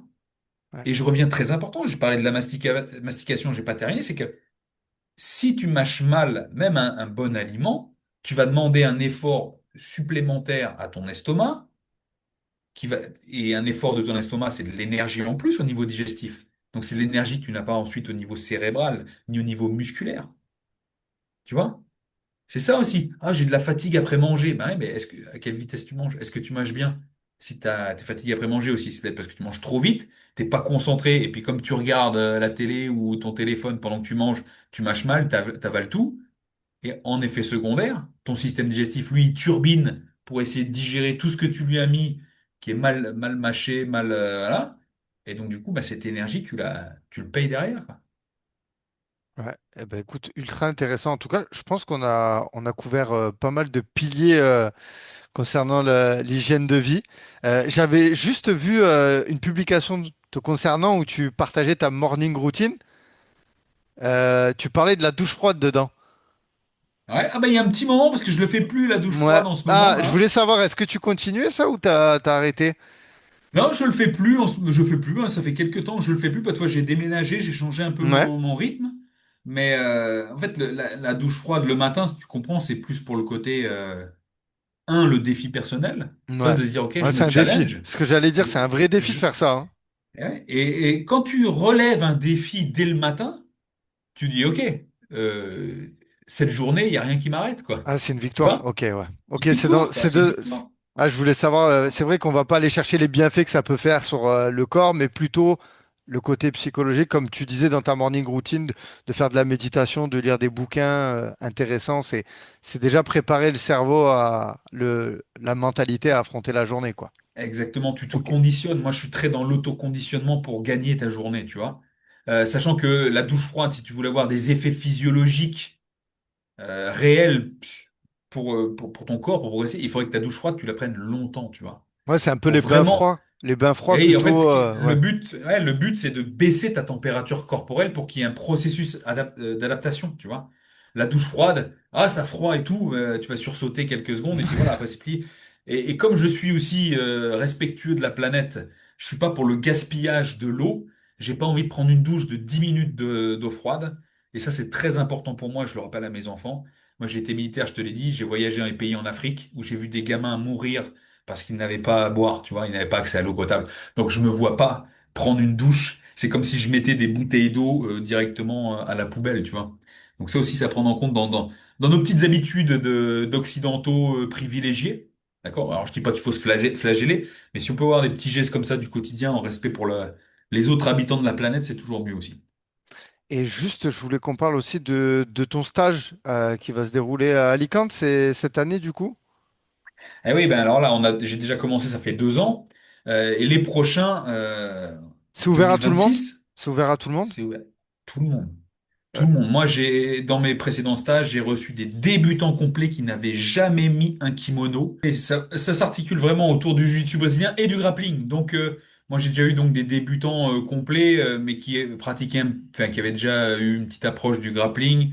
Des pratiquants de MMA qui viennent pour travailler un peu leur sol dans une bonne ambiance, parce que le but aussi, c'est que ces stages, ce soit une ambiance, soit c'est petit comité. Donc, il y a 8 stagiaires maximum. On a bloqué à 8 stagiaires maximum pour que ce soit du petit comité, qui a un échange, une bonne dynamique, qu'on puisse avoir de l'attention sur chaque personne, que lors des cours de JB et de grappling, tu vois, les pros, les ceintures noires qui donnent les cours, ben, puissent vraiment être attentifs sur tout le monde, donner des conseils.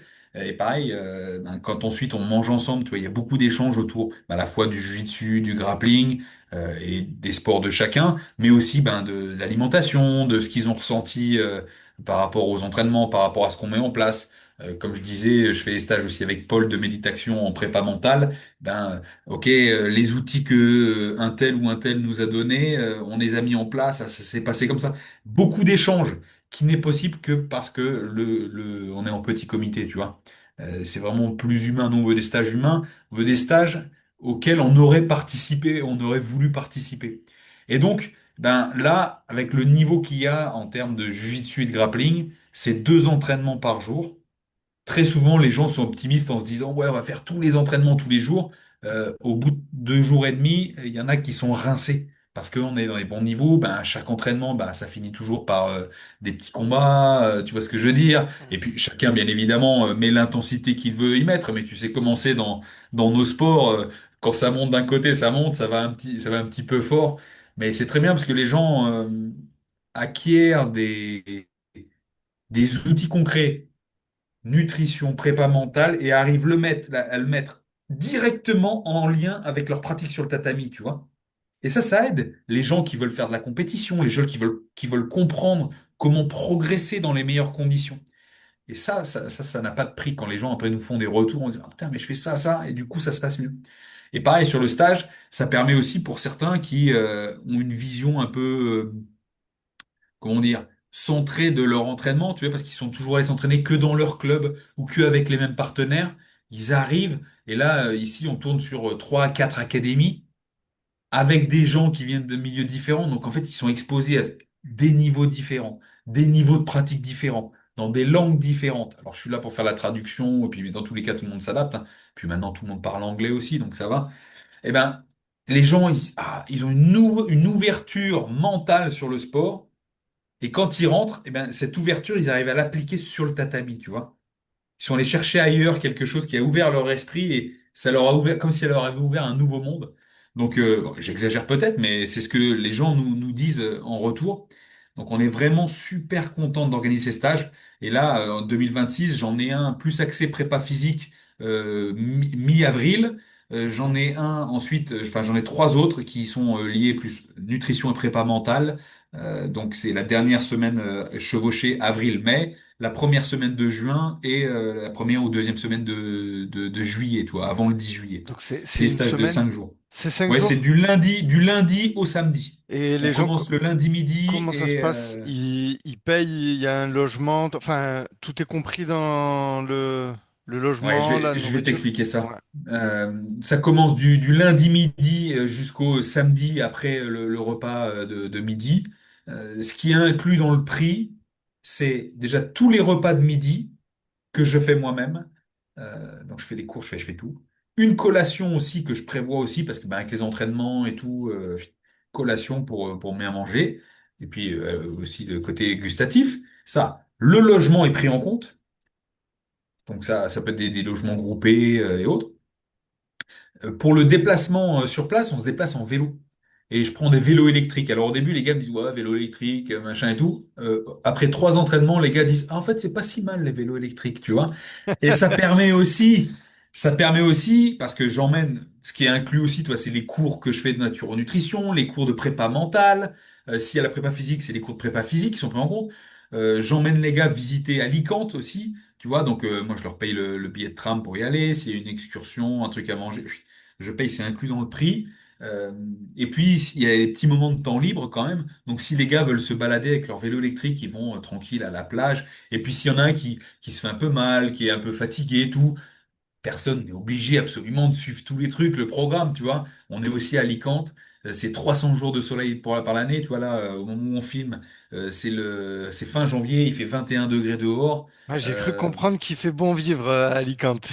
t'as l'impression d'être en vacances toute l'année, quoi. Tu es Ouais, en vacances toute l'année. Alors, quand tu viens au waouh. stage de mai, juin, Ouais, juillet, ouais, faut prendre ça comme des vacances, quoi. et c'est ce qu'on veut créer, toi, Hmm. cette sensation de, Avec un côté formation et un côté aussi sport de combat, c'est vrai. Ouais. exactement. Imagine-toi, on te propose une vacance, en gros, d'une semaine, avec des gens qui sont dans le même état d'esprit que toi, où tu mets les pieds sous la table pour manger, il y a du soleil, la plage, et tu fais le sport que t'aimes. Bon, je veux dire, moi, c'est ce que j'aurais voulu avoir Ah ouais, non plus mais jeune, tu vois. Ben voilà, c'est ce qu'on propose, et c'est ce qui se passe. Donc voilà. Bon, en tout cas, voilà, si les gens sont intéressés, faut te contacter sur Instagram. De toute façon, je mettrai tes réseaux en description. Ton Instagram et ta chaîne YouTube aussi, qui sont vraiment riches de renseignements. Voilà, tu es généreux, tu partages beaucoup de choses, que ce soit au niveau de tes séances, mais aussi au niveau de tes recettes. Donc, j'imagine que dans la vraie vie, tu dois être une personne aussi généreuse. Donc, vraiment, moi, je recommanderais. Même moi, ça me donne même envie de venir, Mais vraiment. Tu viens, mais vois, viens. Dans tous les cas, je t'es vais te pas à dire, là, l'abri tu que je viens vois, pas un jour.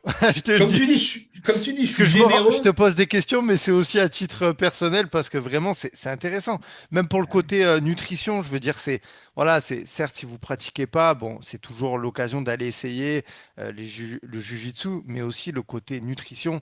Je pense qu'aujourd'hui, voilà, c'est pas évident d'accéder à des formations de ce niveau-là. Oui, peut-être vous allez pouvoir asseoir dans une salle et on va vous expliquer des choses, mais de là être avec quelqu'un qui va vous faire à manger, vous dire ça, c'est pas donné à tout le monde de pouvoir le vivre Et dans un dans les cadre prochains stages, je vais même faire un petit cours, on va faire prépa une collation ensemble, prépa une incroyable. boisson d'entraînement, tu Ouais. vois, pour aller encore plus loin, tu vois, je veux vraiment donner des outils au plus Hmm. loin. Et sache qu'il y a des gens qui viennent juste pour le jujitsu, tu vois.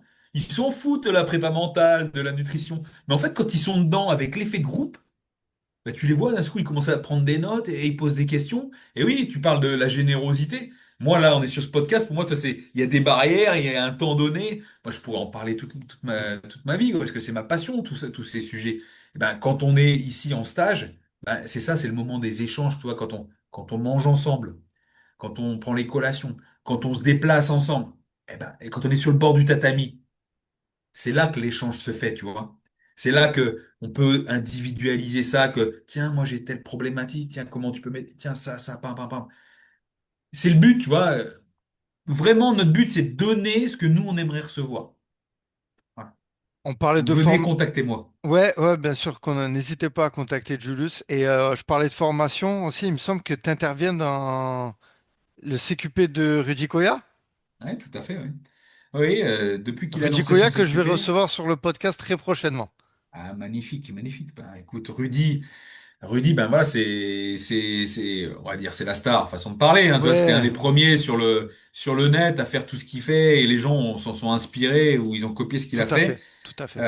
Et puis donc, il a mis en place ce CQP et comme géographiquement, on n'était pas trop loin à l'époque et que on s'était déjà rencontrés sur certains événements, il m'a demandé de m'occuper de la partie nutrition pour ce CQP et donc d'enseigner avec un programme bien défini, des bases de nutrition pour les futurs coachs sportifs. Donc j'interviens 2 fois par an et donc bah, la prochaine fois j'y retourne en mars. Et j'ai aussi intervenu en termes d'enseignants sur le même genre de formation pour les coachs sportifs dans une école suisse qui s'appelle FitzPro. Bon là c'est plus d'actualité, mais je l'ai fait jusqu'à ce que j'étais en France, comme j'étais frontalier avec la Suisse. Donc j'ai fait ça. Pareil, je fais aussi des conférences à thème sur demande ou pour des écoles pour lesquelles j'ai travaillé sur tout sujet. Et bien évidemment aussi, j'ai des clubs de jiu-jitsu brésilien, grappling ou voire de MMA, voire d'autres sports de combat qui m'appellent pour faire soit des conférences sur place au profit de leur club sur la nutrition pour être au poids, pour la nutrition de l'entraînement, ou bien tout simplement des bases de nutrition pour que leurs adhérents puissent avoir des bases. Parce que c'est toujours intéressant quand tu es coach que tes élèves progressent et on sait que maintenant l'alimentation permet le progrès à tout point de vue. Et il y avait une dernière question que je voulais te poser aussi, que j'aurais pu te poser en début de podcast, mais est-ce qu'il y a des athlètes qui t'impressionnent aujourd'hui dans n'importe quel sport? Qui m'impressionne. Ouais, tu sais, Euh, physiquement, même au niveau de leur performance. Ouais, j'en ai une autre de question aussi. J'allais dire, est-ce que tu fais un peu du CrossFit ouais. ou de l'Aerox, vu que c'est un peu le sport à la mode en ce moment? Est-ce que tu veux Je vais devenir pas en faire. Bon, Alors, il me semble que tu faisais du plus ou moins, enfin, du triathlon du coup, vu que tu oui. courais et tout. Donc, on peut dire que les triathlètes, c'est des athlètes hybrides, hein. Bah, en fait, dans ma pratique sportive, moi, je suis hybride, quoi. Tu vois, je fais du Ouais, bien sûr. triathlon. En fait, chaque jour, on va dire 5 à 6 jours, ouais, entre 6 à 7 jours sur 7, je fais 2 entraînements par jour. Sur ces 2 entraînements, il y a un entraînement qui est lié à soit un sport de triathlon, et l'autre, c'est de la musculation ou du renforcement, tu vois, ou du jiu-jitsu brésilien. Donc voilà, donc oui, je suis hybride. Ensuite, quant à faire de l'Aerox ou un CrossFit machin, si je le fais, c'est parce que j'ai décidé que ce serait un petit challenge et tout, mais pas par le désir d'aller m'inscrire dans une salle Aerox. Parce que selon moi, l'Aerox, même si c'est très bien que les gens fassent du sport, et ça je ne peux que valider, ça reste ni plus ni moins que du nivellement par le bas. Euh, c'est comme disait Rudy aussi, tu vois, c'est facile d'être finisher d'un Aerox, quoi. Ah Parce que oui, ça oui, demande. à ce niveau-là, d'accord, ok. Ah ouais, c'est le nivellement Oui, par le bas par ouais, rapport au CrossFit, tu vois. Le oui, tout à CrossFit fait. te demande vraiment des compétences, quoi. Hmm. Et l'Aerox, en fait, c'est le nivellement par le bas pourquoi? Pour te vendre. Pour te vendre, ça reste du business au final, Bien tu sûr, vois. tout à fait. Voilà. Après, quant à ta question sur les athlètes qui m'impressionnent, moi, surtout, les choses qui m'impressionnent, c'est la longévité des athlètes, tu vois. Et la performance dans la longévité. Moi, je pense à des Cristiano Ronaldo, tu vois. Ça, c'est... Voilà, il a le physique, certes, mais il est encore là. Euh, Moi, Ouais, ça c'est vrai. m'impressionne. Ouais, LeBron James. Hmm. Tiens, LeBron James, je crois qu'il a un an de moins que moi et tout. Le mec, il est encore au plus haut niveau. Alors, bien sûr, c'est plus le même niveau qu'avant, mais il est encore là, tu vois. Et quand tu suis un petit peu ses routines, tu vois qu'il a des routines de longévité, il a investi, le mec, en lui. Toi, on parlait d'investir en soi. Il investit dans des coachs privés, il investit dans sa nutrition, il investit dans des méthodes de récupération. Il sait que avant tout match, moi, j'ai déjà vu le 5 majeur sur Netflix, où ça suivait la NBA. Le gars, avant le match, il arrive 2 heures ou je sais plus combien d'heures avant, parce que ben, comme il est pas plus jeune non plus, il faut qu'il s'échauffe, donc il a un échauffement particulier, il a le coach qui lui fait faire le truc, tu vois. Il investit en lui, dès qu'il finit le match, il a les poches de glace sur les genoux, il va manger tel truc, tu vois, ils prennent soin d'eux, et ça m'impressionne. Ça m'impressionne parce que c'est trop rare, en fait. C'est trop rare, alors que c'est ce qu'il faudrait faire. Pour tout sportif qui aime vraiment son sport et qui veut réussir, performer et durer, il faut s'inspirer de ces gens. Hmm. Il faut s'inspirer de ces gens parce qu'ils font tout pour durer. Ils ont le talent, il y a un talent, mais il y a du travail. Et ils font le travail en extra pour pouvoir faire ce travail le plus longtemps possible, tu vois, au final. C'est une vraie passion, c'est là aussi on voit les vrais passionnés. Ça n'est plus une histoire d'argent, tu vois. On va dire, ouais, tiens, LeBron James, il a gagné 1 milliard de dollars sur sa carrière. Cristiano Ronaldo, il gagne tant. Au final, les mecs, ils nagent dans le pognon, mais est-ce que ça va changer leur façon de faire sur leur quotidien? Hmm. Non. Eux, ils aiment faire ce qu'ils font, quoi, tu vois. Et ça me fait Et penser à, pour le sport de combat, hein, Conor McGregor, tu vois. Lui, pour le coup, ça n'a pas été, tu vois, il a été un peu à l'inverse de tout ça, quoi. Alors que pourtant, il était très athlétique il y a mais tellement de ouais, sportifs comme ça, tellement de sportifs. J'ai parlé de Ronaldo. Je parle pas de Cristiano Ronaldo, je parle de Ronaldo ouais, à ouais. l'époque, le Le Brésilien. Brésilien, ouais. Et ben ouais, et le mec, il aimait plus les caipirinhas que Ouais, la bouteille d'eau, tu vois, au final. Donc, ouais. à un moment donné, ben, entre la nutrition, la fiesta, l'alcool, qu'est-ce qui s'est passé? Blessure à répétition. T'arrives pas à récupérer. T'as beau être talentueux, tu prends pas soin de toi, ben, ça veut dire que tu prends pas soin de ta longévité et t'arriveras pas à exprimer ton plein potentiel le plus longtemps possible. Et ça, chez les gens du quotidien, ça peut générer des frustrations sur le long terme, tu vois. Et tu te retrouves avec des gens qui ont 40 ans, tu vois, tu parles avec eux et qui te parlent encore de quand ils étaient champions du département il y a 20 ans en arrière, tu vois. Moi, ça m'intéresse pas, ces gens. Je suis très content pour eux quand ils étaient plus jeunes, mais si au bout de 20 ans, tu parles encore de ça et que t'as pas réussi à faire autre chose, bon, c'est un problème. Moi, ce que je veux, c'est que les gens prennent les mesures le plus tôt possible de prévention et de durée pour que les gens s'épanouissent. Quand tu es entouré de gens qui sont épanouis, toi-même, tu vas bien, quoi. Tu vois? T'es pas obligé de te sentir le gars quarantenaire avec le bon physique qui a envie d'inspirer les autres. En fait, moi, j'aimerais être le gars dans la moyenne. Tu vois, pour moi, je me considère comme un gars dans la moyenne. Mais c'est pas le cas. Donc je me dis, ok, il faut que je motive aussi les gars parce que c'est pas normal qu'on se laisse aller, tu vois. On doit être des gens, moi je m'adresse aux hommes principalement, tu vois. Bien sûr. Je dis pas que tout le monde doit être comme moi, mais on doit être le reflet de ce qui devrait être une sorte d'idéal, pas que pour nous et nous regarder dans le miroir, mais pour la génération d'après, quoi et nos enfants. Dire, ok, est-ce qu'on a envie d'être des gars toujours en train de se plaindre avec un ventre, on voit pas notre sexe et tu vois ce que je veux dire? C'est pas Bien ça sûr. qu'on veut, quoi. Tu vois, nous, on Ouais, c'est veut clair. avoir un physique, être assumé, vivre pleinement sa vie. En fait, c'est ça que je veux. C'est que les gens vivent pleinement leur vie. Et ça passe par prendre soin de soi. Écoute, super mot de la fin, je pense, pour clôturer le podcast. Julius, vraiment, merci beaucoup. J'ai pris beaucoup de plaisir à échanger, à faire ta connaissance. Je tenais encore à m'excuser parce que déjà, on devait le faire depuis un moment, le podcast, et j'ai pas pu me rendre disponible avant. Mais en tout cas, je te remercie. Je redirige vraiment tous les gens qui vont écouter ce podcast à aller te suivre. Parce que voilà, comme je l'ai dit, sur tes réseaux, tu partages beaucoup de choses. Sur ta chaîne YouTube aussi, tu animes un podcast que moi je suis, que j'écoute, où il y a à chaque fois des sujets intéressants. Voilà, moi j'aime beaucoup ben, tout ce que tu partages concernant la nutrition. Voilà, ça s'adresse à tout le monde qui veut être en meilleure santé et rester en forme. Et puis voilà, Jules, hein, si tu veux rajouter un mot, je te laisse un petit mot et je clôture. T'as, t'as tout dit, Kevin. Je te remercie pour cette invitation. Merci à toutes et à tous. Puis à très vite. N'hésitez pas à m'envoyer toutes vos questions. Je réponds à tout le monde.